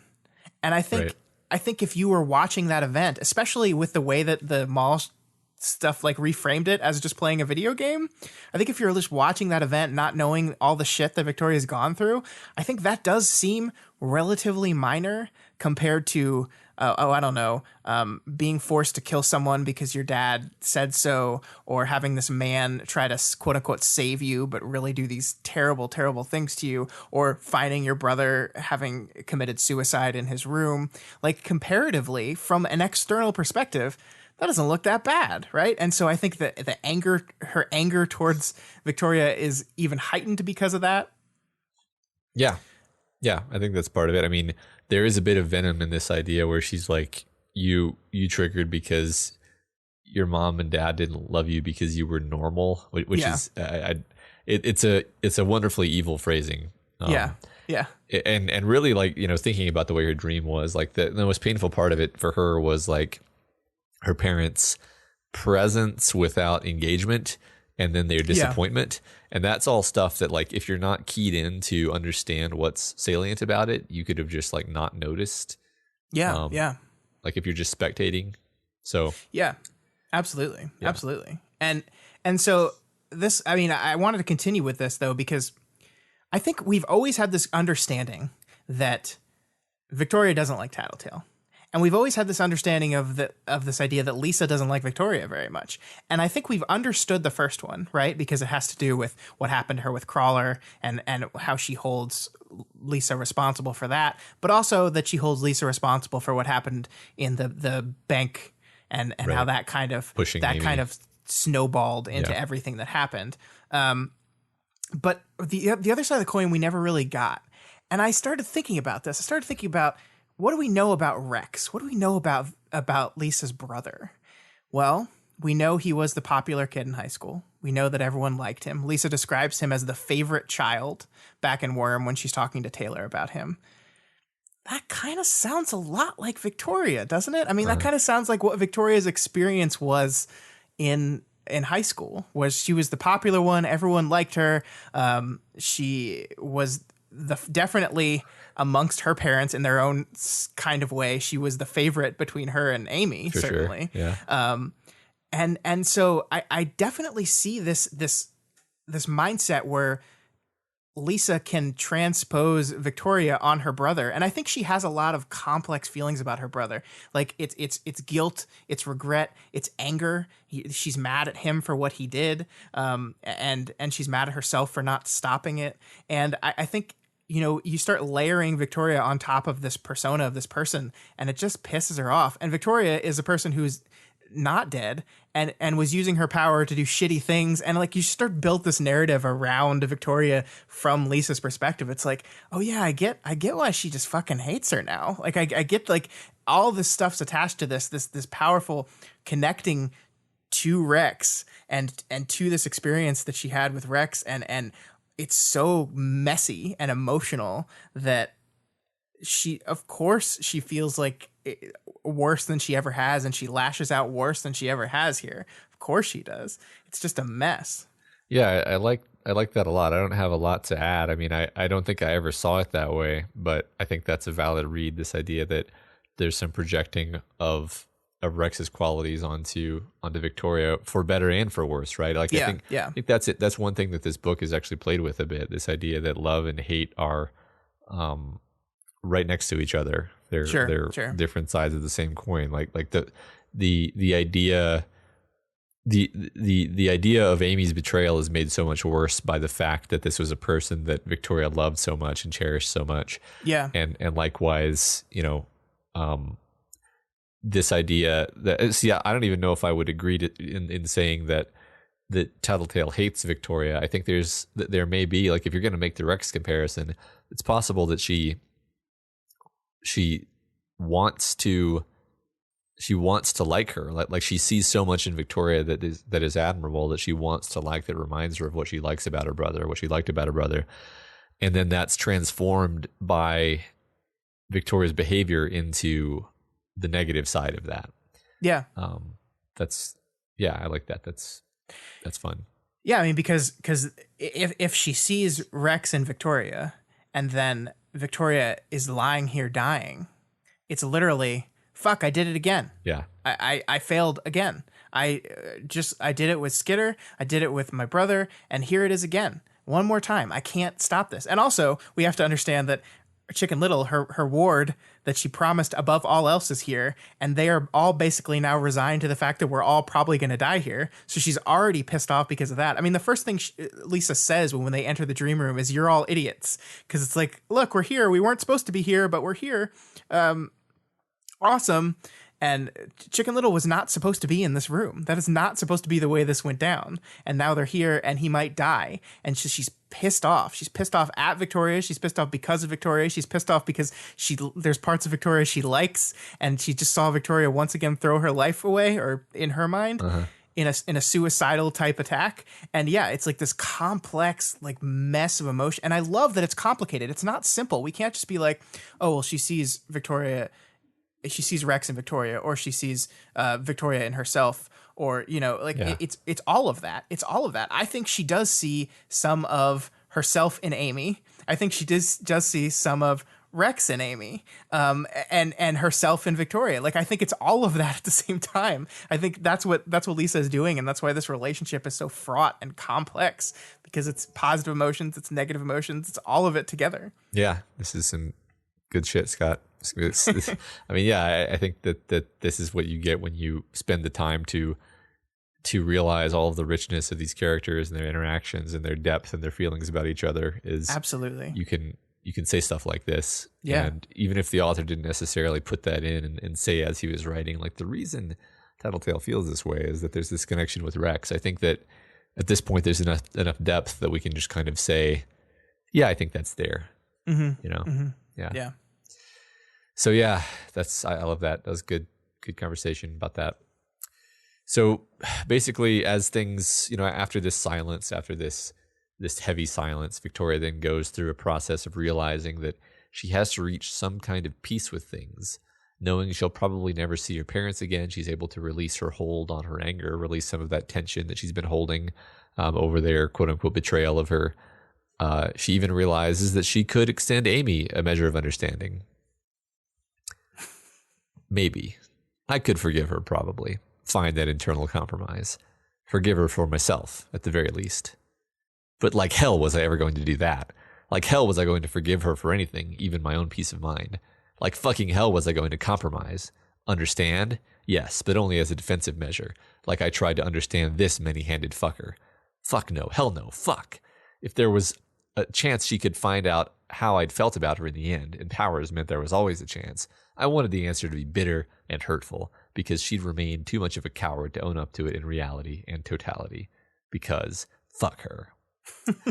So it may be funny for people to hear me say this after I've been like the white knight of forgiveness and the healing power of forgiveness throughout the course of this show. But this was just great. This is just beautiful, I think yes, I think I still want Victoria to a place where she forgives Amy, not for Amy, but for herself. And to the point where like I don't even think I want Victoria to like walk up to Amy and say I forgive you. I think just doing that internally, like coming to that realization within herself is important, but totally with you, man. This is great. This is the thing that I love about it is the writing. It builds, right? Like the way it's like, maybe I could forgive her, probably find that internal compromise, forgive her for myself at least. And then it like it switches and the sentences get a little shorter. And so like that it's like it builds in momentum. Like we see it kind of going down as she's dying, and then but like hell I was ever going to do that. Yeah. And then we start going up, and it like the pace picks up and the energy picks up, and it's like she's metaphorically like getting back up on her feet in this moment. Now she's summoning her strength and coming back from the brink. And I think that's a really powerful moment. And I want to really dive into this idea, this idea of her. She's got this anger and she's holding on to this anger, because I think this relates to Cradle in an interesting way. And maybe we should wait till we talk about Cradle to really get into that. But I'm going to say it, Matt. Let's put a pin in this and come back to it when we talk about Cradle. Yeah, sure. I mean, I had an interesting reaction to this bit. I felt because, like I said, I love the idea of forgiveness as a way of healing people. And I wouldn't recommend that what Victoria has done here is necessarily a healthy psychotherapeutic technique to apply in one's own life. But it is interesting because it is a way of like owning her anger. Yeah. Rather than the anger continuing to control her, she sees it. She sees that she probably could discard it and she would be fine. It's within her grasp to discard it. Mm-hmm. But she chooses instead to own it and say, I don't need this. This isn't me, but I want it. And that's very different from being beholden to it, right? Yeah, that's a good point. I would still argue it's better to forgive and then you just don't have that anymore. It's just, you can just move on. But I do see this as a kind of resituation of her attitude with respect to her anger. And I like it. I mean, I think this the final line she says really lines up to that. My parting thoughts on the subject as I labored to breathe were simply that I could make peace with my lack of peace on the subject. Exactly. And I think that's very poetic in that like, yeah, it's like, I am okay. I'm okay with this. I'm okay with not resolving this. I'm okay with dying without this being resolved. And I think that's the distincting and defining difference between the anger that Cradle is holding on to and the anger that Victoria is holding on to. But more on that later. Yes. So there's a perfectly placed moment here of levity as Chicken Little calls the creature Mr. Hugs. And Victoria laughs. And that's one thing where I was like, how often does Victoria really laugh in this story? Anyway, I pull up this small scene because it's a small scene between this moment of Victoria kind of internally ruminating and then the subsequent positive thing that happens. And I feel like it's easy, especially in this format of the show, it's easy to skip over these tiny little interstitial moments, but you really need these moments like Chicken Little making a little joke, everyone responding to it. You really need those to form kind of the connective tissue that make the tonal shifts between different scenes actually work. I think you're absolutely right. And I love this. And I love that is almost Chicken Little's role in this story multiple times. And I really appreciate it. I like that he does that. I like that that is what he does here. And I agree. Victoria doesn't laugh very often, but Taylor didn't laugh very often. Do any of the Wild Boar protagonists laugh? Do they do that? Any? Well, ever? I'm going to say yes. No. Go on. I don't know. No, don't go on. Don't go on. So Candy gives Tattletale a reality check, much like Tattletale gave Victoria a reality check, except not really, because it's the opposite.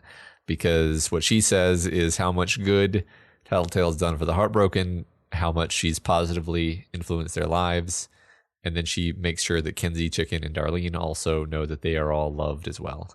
Oh my God, Matt!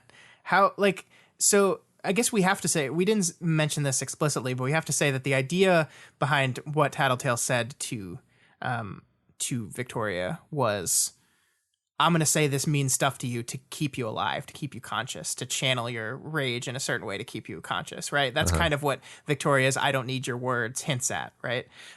We don't know that for sure. And it doesn't mean that she didn't mean it. I think she did. I fully think Lisa meant that stuff. But the reason why she's throwing this at them now is for that. But when you said that Candy gives Tattletale a reality check, I do think she's doing the same thing, but she's doing it in like, this is what these people need. Lisa thinks this is what Victoria needs in this final moment, arguably. I don't know if she does, but Candy looks at all her people she cares about and like, this is what they need at the end. And it's beautiful. Where did Candy come from, Matt? Like she just really snuck up on me. Like between the impassioned defense of Victoria earlier in the arc and this, I love her so much. It's so sweet what she says here. I mean, what she says to Darlene at the end, I think we beat him. We made some of the coolest friends. We figured out how to like each other again after he turned us all against each other. We had family and homes and puppy piles and swimming and shopping and crushes and schools, terminally boring catch-up classes. Everything he tried to take away from us, we got back in spades. Yeah. And it's beautiful. Yeah. It's so sad, right? I mean, it's hard. It's bittersweet, right?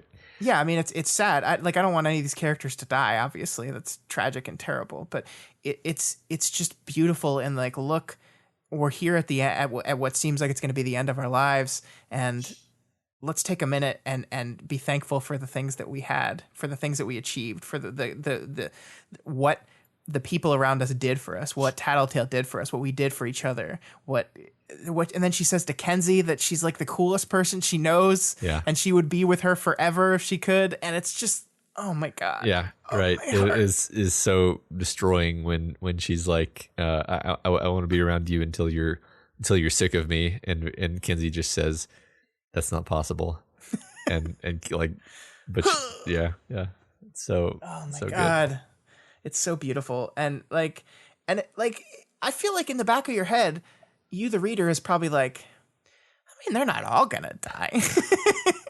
Right? They're not all going to die. But I don't think it even matters in that moment. Yeah. I think that it's still just as beautiful because they're coming full circle. They're finding peace. And it literally doesn't matter to me whether that peace is a final piece just before they die or just like, yeah, this is great. These characters have found this peace. They have come full circle. They have looked over their lives and they have weighed everything and they have said, you know what, I'm okay with this. Except maybe Tattletale. I don't know if she's doing too well. But yeah, that is a good point. That out of anyone that might die in this moment, I think Tattletale is the one that has found the least amount of peace. If anything, she's like, all right, now I'm going to die, and Chicken's going to die with me, and I'm going to have failed to save him. Because I got him into this too. So yeah, I think she's probably doing the worst of all. And I don't really see any evidence that like Damsel is, reaching any fantastic conclusions. But yeah, no, that would be a bit sort of stretching it if like every single character had a 8-minute monologue about how their life was doing great now. But I mean, I think it shows the struggle that Lisa is still having and how some of these other characters are further along in their journey than she is. Yeah, true. So, so now they hear finally after this heartfelt moment that one of the others is alive, and Victoria then sends the kids and Tattletale to head that way, basically leaving her and Rain just stranded. Yeah, willing to basically give up on themselves. But what I love about this is in this moment, Victoria says, I didn't have it in me to stand, let alone fight. No flight, no powers, no connection to the shard, just me. And then she hears someone still alive. And what does she do? The second she hears someone still alive, she sits up. She has no powers. She has no flight. She's dying. She's barely hanging on. It's just Victoria. And Victoria finds a way to sit up. And Victoria finds a way to call attention to everyone and to order them around. And she gets someone to help her stand up. It's just Victoria. It's not parahumans. It's not Shard. It's not powers. This is just the will and determination of Victoria Dallin here. And it is remarkable. Yeah, no, it's awesome. Yeah, how she's still the leader, right? She's still making the the decisions and making the hard decisions, making the self-sacrificing decisions, even at this point. Yeah, this idea, it's a Buffy the Vampire Slayer idea, which you know if you'd watched the show. But this idea of take away everything else, and what is left, just me. But you are powerful. You are amazing, and you are gonna find a way to gather the strength to do what you need to do here, which is save them all, which is notice, which is like see the connection and finally understand what's going on. Yeah, awesome. So Cradle blocks the Tattletale and the kids from reaching the others, which conveniently stops the attacks from Hugbot. And Colt tries to talk him down. As they fight, Victoria unlocks the puzzle. The monster won't attack anybody who remains in their own room. And I want to talk about that with you a lot. I want to dive into this a lot. This idea of, so what we have 15 people in this room, and there were barriers between, there were divisions between all of them, and we've ripped those barriers out. We've combined these people in a way in which the barriers are no longer there. And yet this monster is here trying to stop you. Like it wants to stop you from community, from collaboration, from walking into someone and understanding someone, stop you from empathy, stop you from understanding, stop you from seeing from someone else's point of view, right? I think metaphorically that's beautiful, as long as you stay still, stay in your place, don't move, don't change, don't understand, don't team up, don't come together as a people, it's going to leave you alone. But as soon as you start trying to do that, then it attacks you, then it wants to destroy you. You're going to get better. You're going to grow to understand the person next to you. Must kill you. Must destroy you. Must stop that. Yeah, right. I mean, the whole the presence of the walls, right, in their room originally was literally this manifestation of, I want to keep these people apart. I want to keep them at arm's length. I want to just give them the opportunity to scream at each other, but not get close enough to actually understand each other. Yeah. Or see things from each other's point of view, really. And we've ripped the barriers down between people now. We've removed those barriers, and there is hope there. There is hope for that coming together. Yep. And the Shard cannot stand that. Yeah, that's a good point. I like that. So we have this moment here that we have to talk about, though, where an asshole Cradle sees Chicken Little and says, "Oh, look, a defenseless child. I guess I'll stab that for no reason other than I'm an asshole." And Tattletale throws herself in the way. She dropped the gun, so she only had her hands. Hey, Matt, what's the difference between, senselessly charging in and doing something stupid and suicide? Right? I mean, maybe this is Tattletale's full circle, right? Like, I think it is. Like the idea that she gets, it's not like she hasn't risked her life to save people before in the story, but she's out of clever things to say. She's just throwing herself in the way to, practically speaking, throw herself on the knife so that it doesn't get chicken.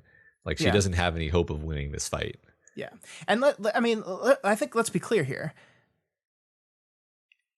What Taylor did, I don't care about the morality of it. I don't care about whether it was the right decision or the wrong decision. What Taylor did was not suicide. That is not what Rex did to himself, right? Yeah. Like you can decide to link these two things up in your head all you want, but it's not the same. It is not the same thing. And what Victoria did in throwing herself into this fight and trying to defeat this thing to save her friends is not the same. Just like you throwing yourself in front of Chicken Little to save him is not suicide. That's ridiculous. That's absurd. That is fighting for the people you love and fighting to save the people you love. And you can't, Lisa, keep drawing this connection here because you don't want to lose the people you care about. I understand why she's doing it, but she's wrong. And maybe finally now, when she throws herself in front of Chicken Little, maybe she will understand what these people did and why they did them and stop making that connection. Stop tying that back, tying every time someone she cares about sacrifices themselves, tying it back to her original trauma. Maybe that is the way forward for her. Yeah. I hope so, because it's ridiculous. It is ridiculous to say what Taylor did is that same thing. It is not true. Well, not at all. She's always had this kind of sneering contempt for the white hats, as she calls them. Right.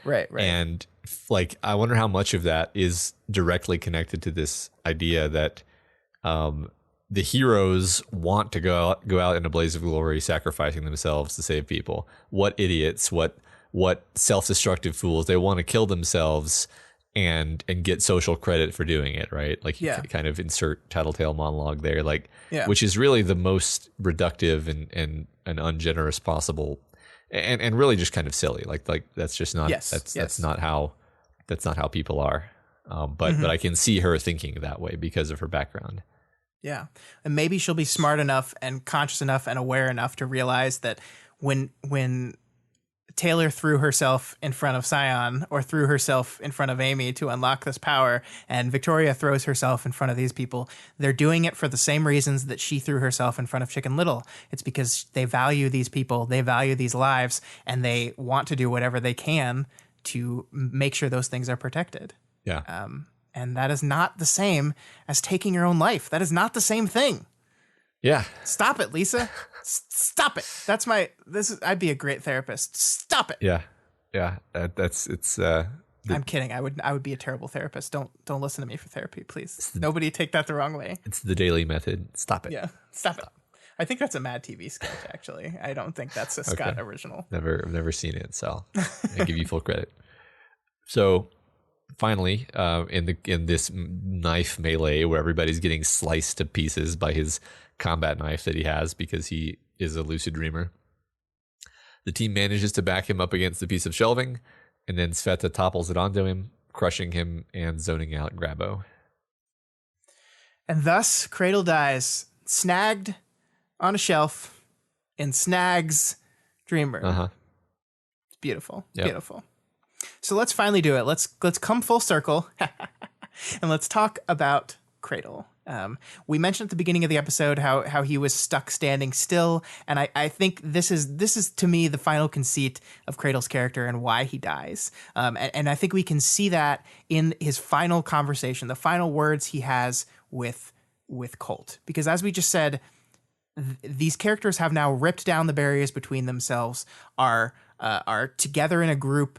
The cavalry arrives midway through this fight, and everyone's supporting each other and together and in communion, except for Cradle. He's all by himself. He's alone. All he has is the shard buddy.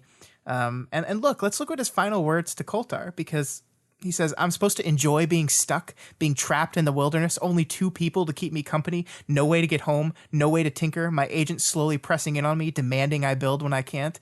I'm talking about the dreams," Colt is saying to him. "You and me, we're in prison because we hurt a lot of people. Some of those we hurt a lot of people. Some of these people, but we can at least keep the dreams peaceful. I don't want peace," Cradle said. "I want revenge. You all intruded in my life, my deal, my space, my dreams." Which on that front, he's got like a good point, because they just did this whole dream room thing without telling him at all. But I think that final line, and let's, before we move on, let's give some credit to Colt here, Matt, who has finally gotten it and understood. Remember the frustration with Colt was that she just didn't seem to understand what she did wrong and why it was wrong and why she should be punished for it. Right. And it seems, at least in this moment, that she's got some level of understanding of that, which is great. It's awesome. Yeah, right. The gravity of everything has arrived with her. Yeah, that's fantastic. This is her moment. We haven't really seen what she was dealing with. It's interesting because the typical cluster members didn't actually have to watch their dreams tonight. It was only the new people. Yeah. But she's been faced with hers over and over and over again, presumably, right? So yeah. So we haven't seen her growth. We haven't seen her in a while, actually, but it's entirely plausible that maybe she's been gradually building toward this for some time. Yeah. Yeah, but Cradle, on the other hand, has come full circle as well, and his full circle it's just the same circle over and over again, because he has not changed. He's stuck doing the same thing. At the beginning of the story, he wanted revenge. Here now, 16 arcs later, he still wants revenge. He's learned nothing, it seems. He's convinced himself that change is impossible. There's no way to do it. There's no way to learn from this. There's no better way. The only way is through hatred. The only way is through revenge. And so he's done. And the story is done with him. The story says, okay, you've had plenty of opportunities, and so here you go. You're done. Yeah. Crushed by a shelf in a dream. Yep. And so he's probably just comatose, like you said. Yeah, probably. Or he's like Tattletale said, where he's a blob of unstoppable power. But I don't think so. don't think that's what's going to happen. Maybe, I mean, basically, grasping self just manifests on the prison world and just starts wreaking havoc. Yeah, awesome. Yeah, but so we have to finish this up with this idea of holding on to anger, right? We have to take that pin out because I want to talk to you about this for a while. And I think we kind of hinted towards the difference, but the ideas of both Cradle and Victoria are holding on to anger. Cradle still hates everyone. She still hates Rain for what Rain did to him, still hates this entire experience, still hates it all, and all he wants is revenge.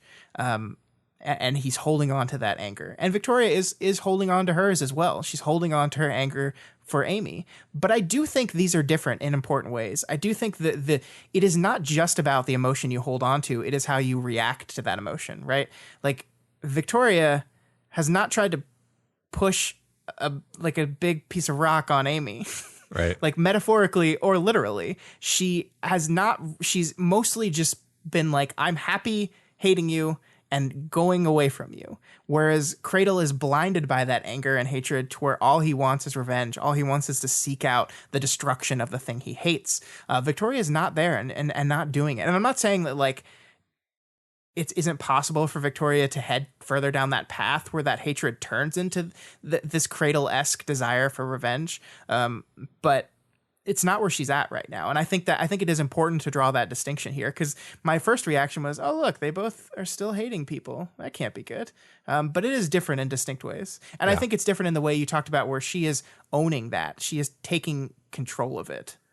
Right. And specifically her anger was basically her saying, I recognize I'm never going to get a chance to do anything about this. And I'm choosing nonetheless to hold on to it. Yeah. As my dying thought. Whereas Cradle is even in his dying thought, like, I want to kill you. I am going to try to do anything to kill you. And not just you, anyone. Like, what the fuck did Chicken Little ever do to you, Rain? Yeah. I was Cradle? Yeah, I was going to say, like, he already caved in Rain. As far as he knows, he just kind of has to stay to kind of keep things steady state. And Rain is probably going to die. But instead, he takes the risk. I don't know. That's how I interpret it, as him taking the risk to try to go out of his way to kill more of them. Yeah. Because he really does. He views it this way. You all intruded on my life. That's how he says it. It's grown now. He wants revenge on all of them. He wants revenge on Victoria and Tattletale and the kids. And that's what that kind of anger does to you, right? I mean, we see in this moment that his glasses are so scratched up they're not even usable anymore. So he's been blinded by this revenge. It's attacking out in all directions, like some sort of multi-hand grasping thing that is going to just attack out and kill everything and anything that is intruded in Cradle's domain. It doesn't care anymore about anything. It's just, I want to destroy, I want to kill, I hate you all, I hate everything. Everything should die. Yeah, he's been fully consumed. Yep. And yeah, like you said, that's his way of coming full circle, except it's not catharsis and healing and peace. It's basically him doubling down on his own worst impulses. Yeah, I feel kind of bad for him a little bit. I mean, like, I hate him. I truly hate him. But it's tragic in a way. You know, you don't want, like, when he was defeated after all the terrible things he did, but was not killed, there was a part of me that was like, oh, I hope there's a path. I hope there's a path forward for him. Maybe he'll finally understand and start to work towards some sort of healing. But clearly, no, never. Like, he's not interested in going down that path anymore. Yeah. No, I agree. I mean, I remember when we did his interlude, there was a lot of ability to put yourself in the position of someone who sees the world the way he does. Yeah. And he has taken all of that. I mean, for me, I feel like he's taken all of that goodwill and squandered it like 3 or 4 times over. Yep. And completely earned this ignominious death here. Oh yeah. Yeah. I am happy that his gravestone will have no epitaph, that in 100 years, if the planet is still alive, that no one will remember who Cradle is. Yeah. I mean, literally his body, assuming he doesn't turn into a shard, his body is going to just lie unmarked somewhere. Unchanging. Yeah. Yep. So, having defeated him, grasping self disappears. The team makes their way out of the room, and on their way out, they see the other 3 shard manifestations frozen. I love this. The idea that, like, if it was a rain day, we wouldn't have gotten Grasping Self. We would have gotten, I forget what his Lurching is. Intruder. There you go. And Who, by all accounts, would have been a pushover. Aww. I like the fact that the detail that, like, this room is, like, spinny. Like, it's so mechanical and physical. This is a physical manifestation of a mental thing, right? It's real, but it's not real. And, like, there's a mechanical element to it where all these different shard guardians are on a dais, and it rotates. Like, it physically rotates when it's the next one's turn to step up to the plate.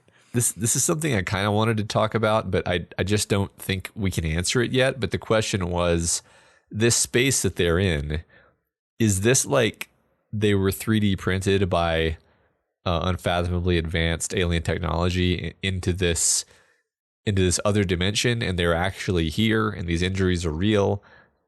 They're happening to real bodies that are actually in this space? Or is this in the imagination of a shard? Is this a computer simulation? Have they been uploaded into a shard mainframe, and they are data right now? And I have no idea which one of those options, or maybe some other weird thing. What are we actually seeing? My interpretation was this is just a physical manifestation of data, but I have no idea, and I don't even know what the difference would really like end up being. I can't help but think stuff like, if you're in shard realm, then why can you break Grasping Self's arms, right? Like, why wouldn't he just be like, I'm Agent Smith, my arms are made out of infinitely strong whatever, because this is the shard world. Instead, they shatter as you would expect them to shatter if they were made of steel or whatever, or so that's why I lean toward, like, this being some kind of quote unquote real space, whatever that means. I feel like we'll figure out more about it. That's why I kind of saved it till the end. So what do these guardians do? So are these just the shards themselves, just a literal manifestation of the shard, or is this just like a thing that the shard made to just chill for in case anyone ever tried to get through? That's basically the other half of that question, right? Like, if this is real shard realm, then are those the real shards? Was that Grasping Self that they fought, or was that a projection, in the same way that an Endbringer is a kind of projection of shardness coming from elsewhere? It's not like you killed the shard when you killed an Endbringer. Right. So the fact that it disappeared seems to lend more towards the data argument, right? Yes. Maybe not, though. Maybe not, though. That's the thing, is it lends toward it, but we can't be certain about anything yet. Sure. This is good thoughts to bring up. I agree that we do not have enough data to actually come up with a good answer to that. Yeah, so they make their way out of that room. They reach the plane of red crystal, and Victoria sweet talks Damsel into showing them the secret of repairing themselves, which then gets them all in working order. So there is this moment here where Victoria has basically, like, gotten Damsel spot on. Her, like, read of her was just perfect, because Damsel says to them, "Can't replace me if I'm good at this," which is, like, literally admitting that the exact fear that Victoria thought she had, which is that, like, given the opportunity, they'll get Swansong back, and it's like, no, not if I can do this, you can't. And again, that's so, like, just devastating to me, that, like, she's so terrified about the truth of that other people will choose one of them over the other. And she's going to do whatever it can, include helping them. Shocker. To stop that from happening. Yeah. Well, I think that Victoria has her number, though. She absolutely. Sweet talks her, like I said. So yeah. I forget what the exact line was, but it was something to the effect of, "Isn't that a little, like, on the nose, or isn't it a little obvious?" It's like, "Is that possible with you?" Perfect. Right. Yeah. So do we understand what's actually happening with that? Like, you look into the shards, or you look into the crystal, right? And you see multiple reflections of yourself. You see multiple versions of yourself. And then it's just like, you're just, like, being pushed into a version of yourself, and that one pops out. I don't know. I feel like you're seeing manifestations of all the data that the shards collected about you, and So you're just hitting like file load, you're non-injured rebooting. version of me. Yeah, possibly just as simple as like reload from last save. Yeah, Yeah. yeah, But I mean, the other thing that's interesting here is we see reflections that weren't me and weren't us, glimpses of the real world, pale in the midst of those flashes. So weren't me and weren't us. So is this is this the network? Like, because this is where I get confused, because like the shard network's not connected anymore, right? So they are. It should literally just be whatever network that they have created by all going into this dream room together. yeah.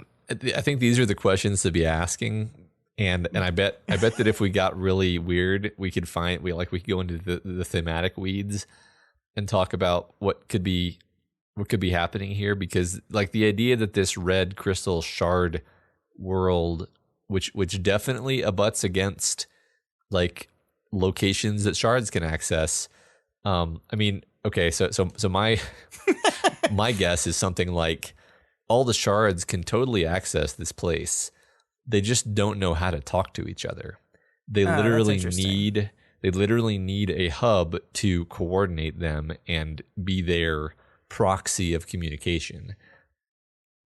Yeah, I like that. I like that interpretation a lot. That really does a lot to help me understand what this place is, because it certainly seems like we're indicating that this is the shard space, right? This is not just Victoria's shard space or not just Rain shard space. This is the place. And so I think that makes sense that, yeah, they're all here, but those connections are impossible. I like that. Yeah. Okay, cool. The chapter more or less wraps up with some more great writing from our, once again, very introspective protagonists. We'd revisited our starting points, the traumas that plunged us into this world. And by Candy's words to the others, I was pretty sure there had been a point or two there where just about all of us had resigned ourselves to our deaths. We'd faced the visceral ends of our journeys, the end of the vast majority of parahumans, death at the hands of powers. Starts and endings all faced together. And this, I looked out at the landscape, is everything that was in between. Which I like, because it's the idea of it being between. Yeah. Okay, cool. Well, I love that line, starts and endings all face together. Like we talked last week about how they all saw their biggest trauma, and that was this unifying event for them all to witness the one thing that everyone went through. But yeah, I didn't phrase it as like that was the start of their journey, but that is absolutely true. Victoria is fundamentally true here, that this terrible event that happened to them is the start of the journey that led them here. And they almost all got to experience the end. They experienced basically the peace that is found upon death amongst people that are care about each other and are a community with each other. Yeah. And so they've experienced those two things, and now here's all that middle stuff. Yeah.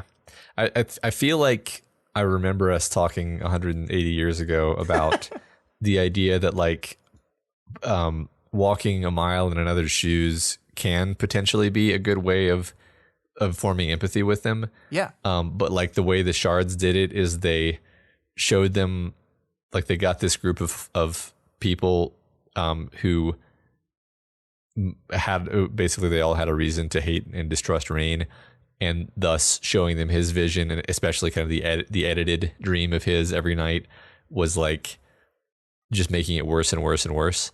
Mm-hmm. And it was just like deepening all of their traumas. But like this idea here where they've all seen each other's triggers or a kind of twisted version of them, but they're only going to have to see it once. This is really just purely a healing experience. Yeah.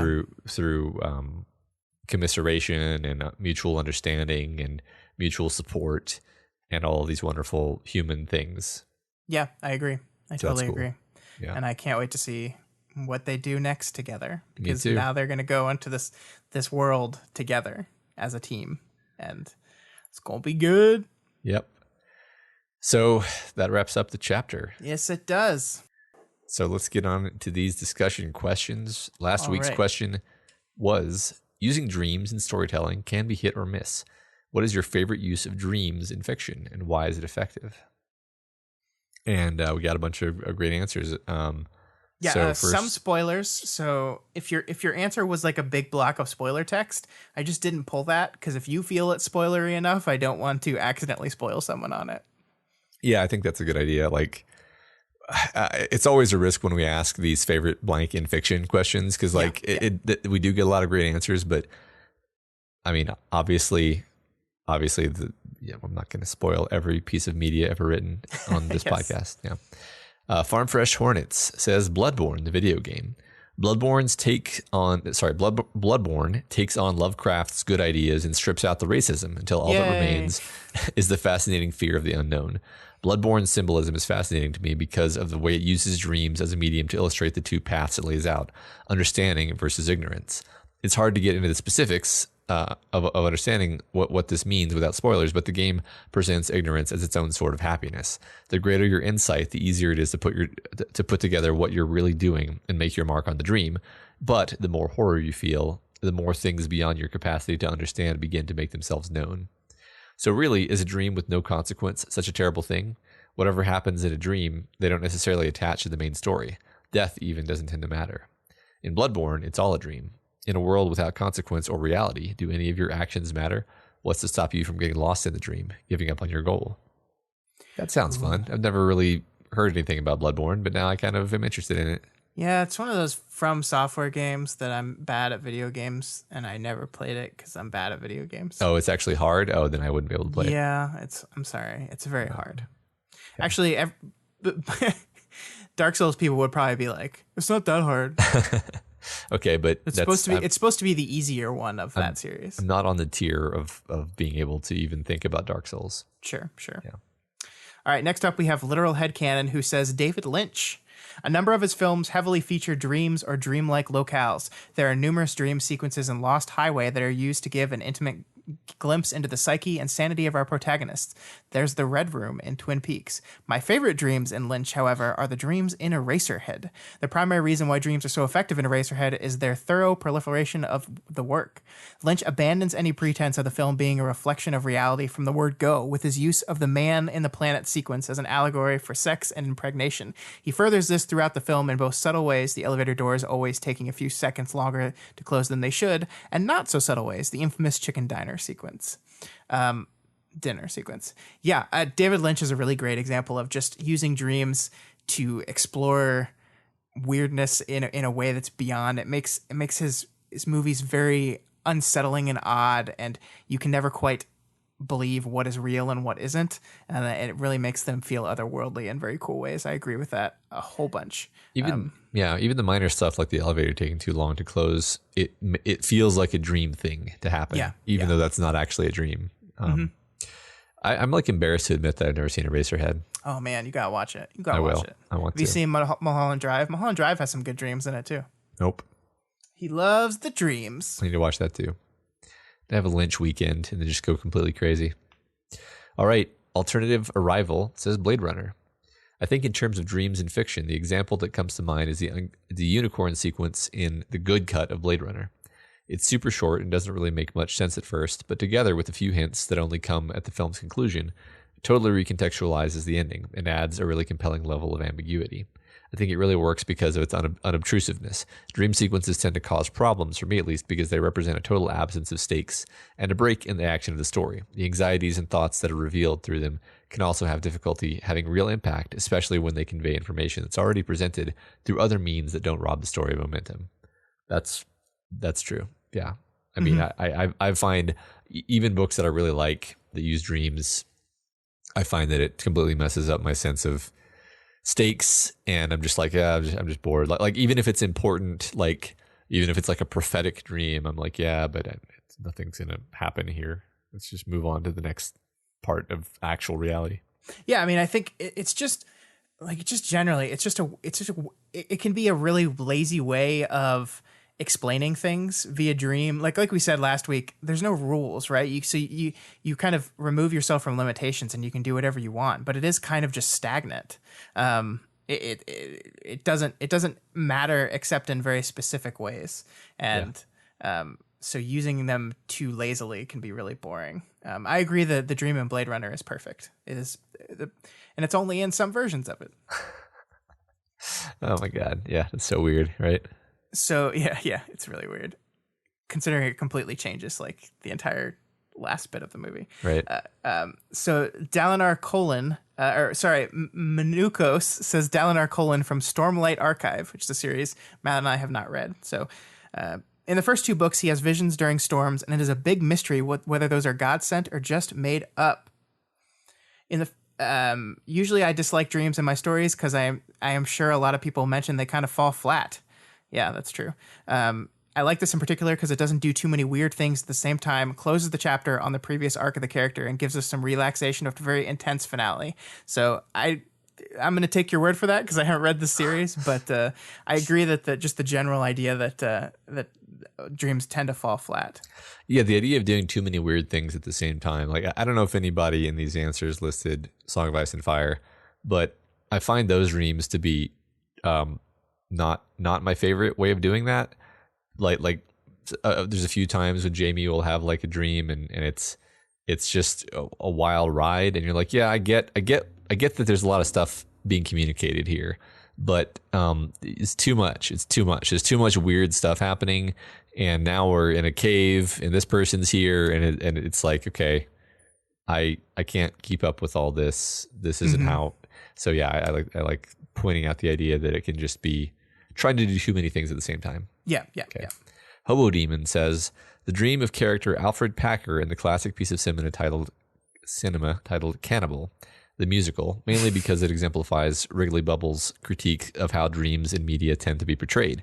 The sequence provides no depth, but it does what dreams do in real life. It cements the important ideas in the memory and brain space of the observer. In the case of the dream sequence, in which Trey Parker and Robert Moratore engage in horribly enacted ballet to depict the goals of the protagonist, establish the antagonistic relationship, double down on an inequality in masculinity, and a murder occurs, the audience gets beaten over the head with Packer? Is it Parker or Packer? Anyway, with Packer's fears as he recognizes social dynamics that later manifest in full force when he discovers that his horse, Leanne, has left him for Frenchie Kawazan.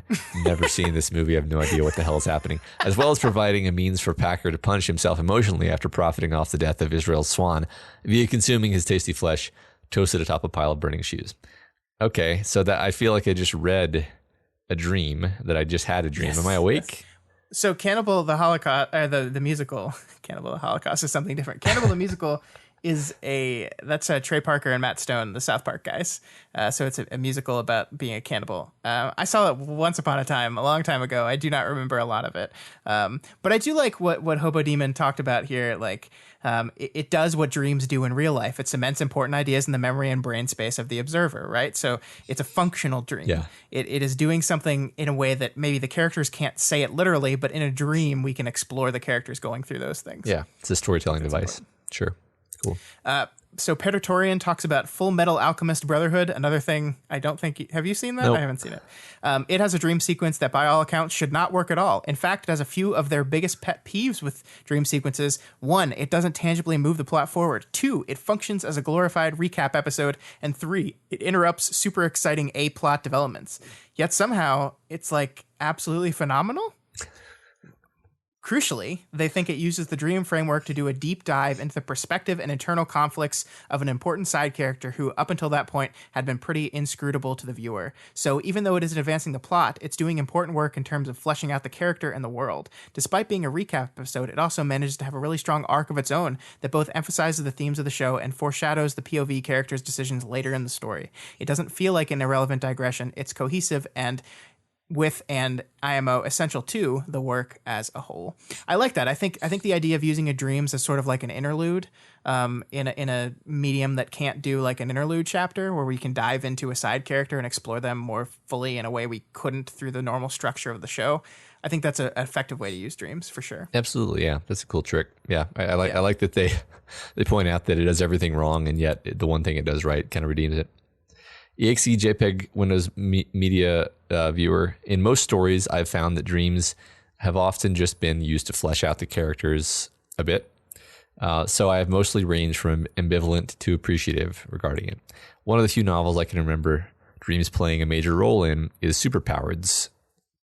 They are essential for the main cast to even address the primary conflict of the series, seriously affect the relationships of two main characters, and serve to flesh out, advance the development of other characters. Sometimes I felt it took up too much of the plot, but how much it affected the story is tangible in tangible ways makes it the best use for me. Yeah, okay. I've never read that. I keep hearing about the superpowers. I guess you hear about it a lot in superhero circles, right? But that's cool. Mm-hmm. Wolf Tamer 9 says, did I skip? No, Nope. I'm good, right? No, okay. In Steven Universe, Steven can enter people's dreams when he's asleep. This, along with the other powers like astrally projecting to possess or communicate with people, highlights the themes of empathy and understanding other people that separate Steven from other heroes. There's lots of flashy action and combat sequences throughout the show, but pretty much every major conflict between Steven and any antagonist tends to revolve around Steven trying to understand where they're coming from and convincing them to stop or change. In this way, empathy is Steven's ultimate superpower, and the dreams are a big part of that, of getting that empathy. I love that. I love that a lot. Yeah. Dreams is a way of exploring empathy, like we did in Board. Yeah, It's perfect. Cool. All right. Yeah, that's fun. Kuyua Hiawag points out Hollow Knight, and also Bloodborne. Man, Hollow Knight's like a big spoiler to the whole story of that, so we didn't pull that one over. In Bloodborne, the dream was created and maintained by Lovecraftian great ones.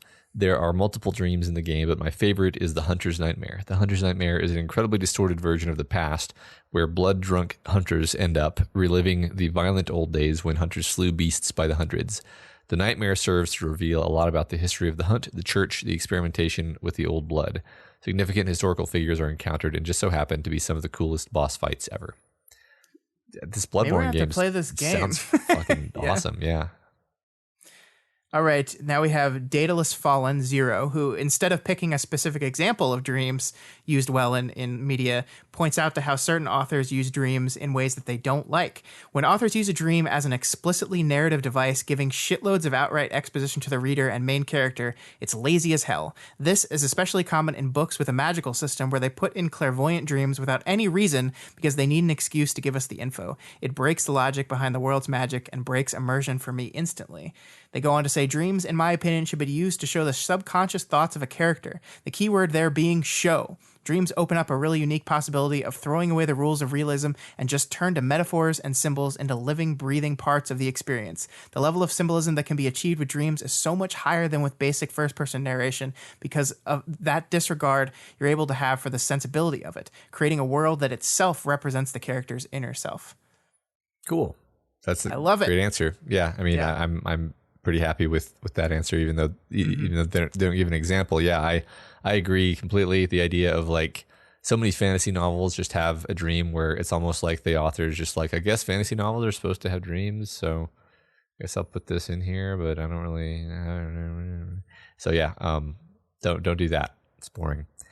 Vanny the Squid says, I have to say Inderal, a Skyrim mod, which in fact is its own independent video game. It does not take place in the Skyrim universe, merely reuses engine and assets.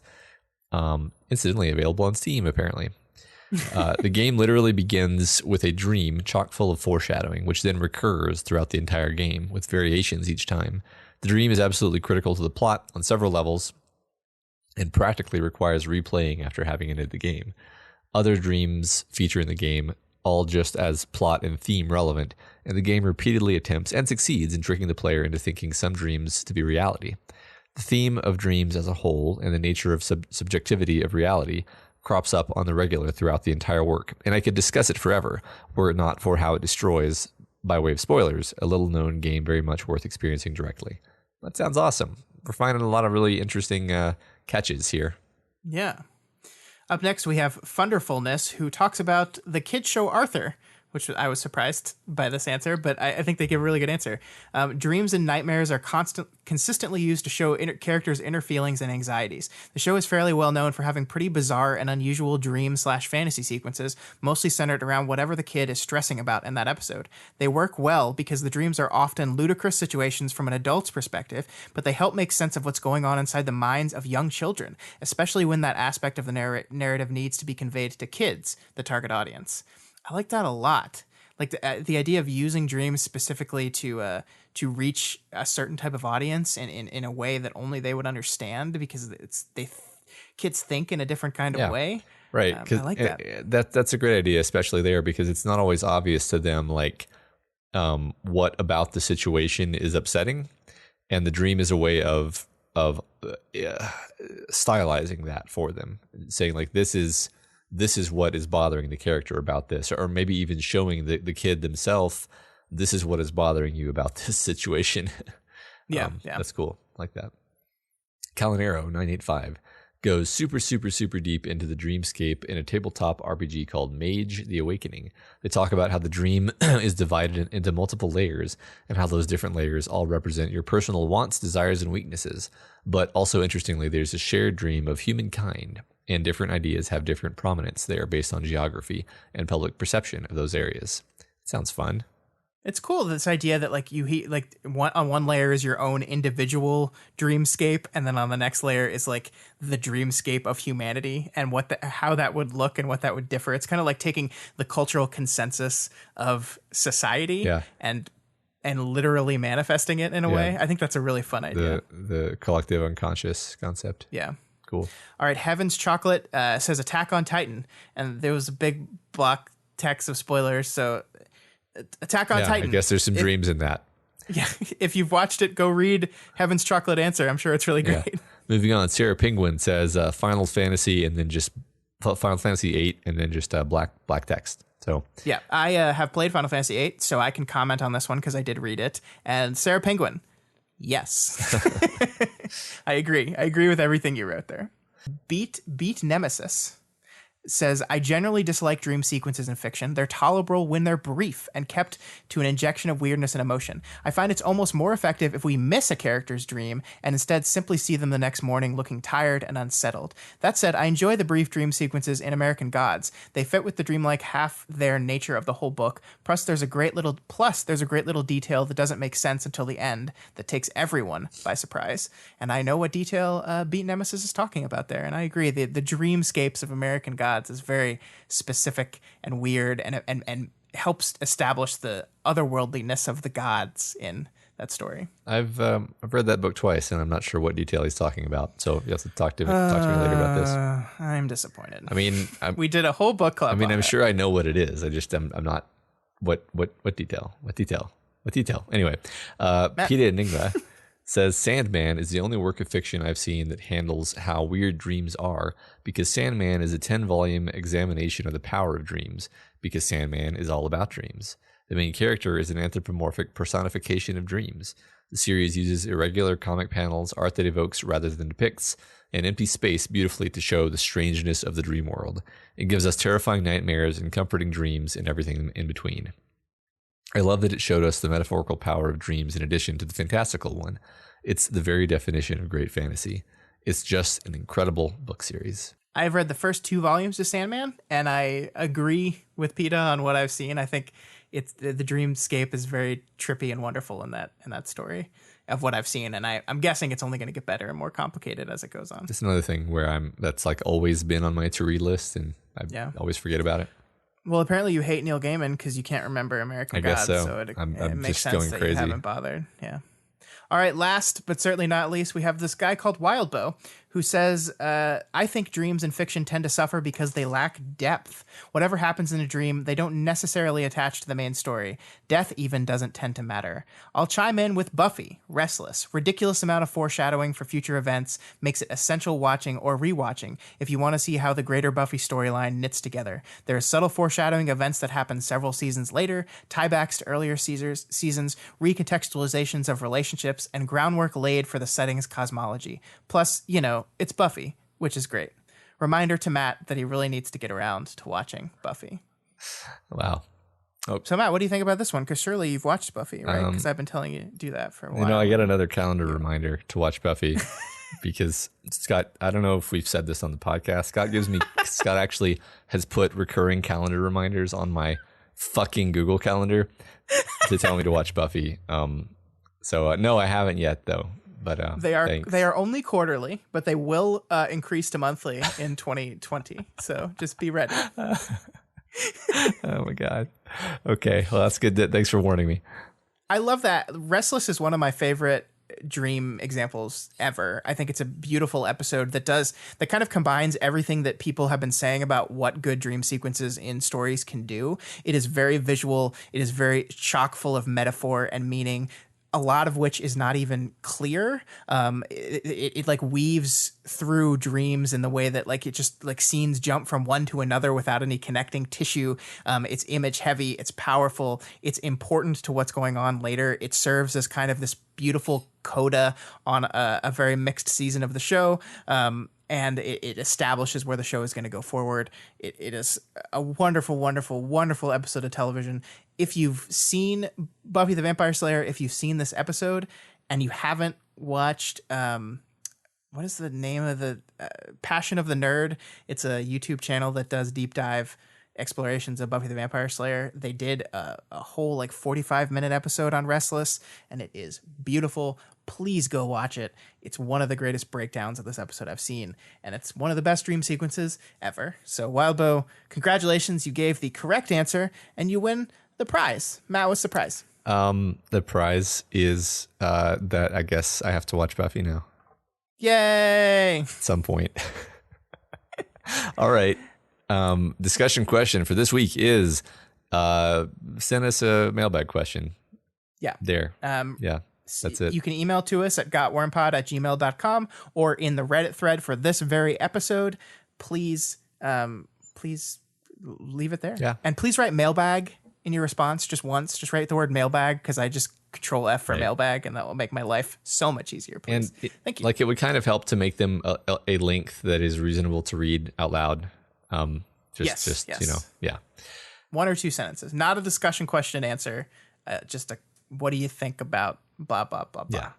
All right. That's all we got for you this week on We've Got Ward. You guys are all part of this show, so feel free to provide us with advice, questions, or thoughts on this week's reading.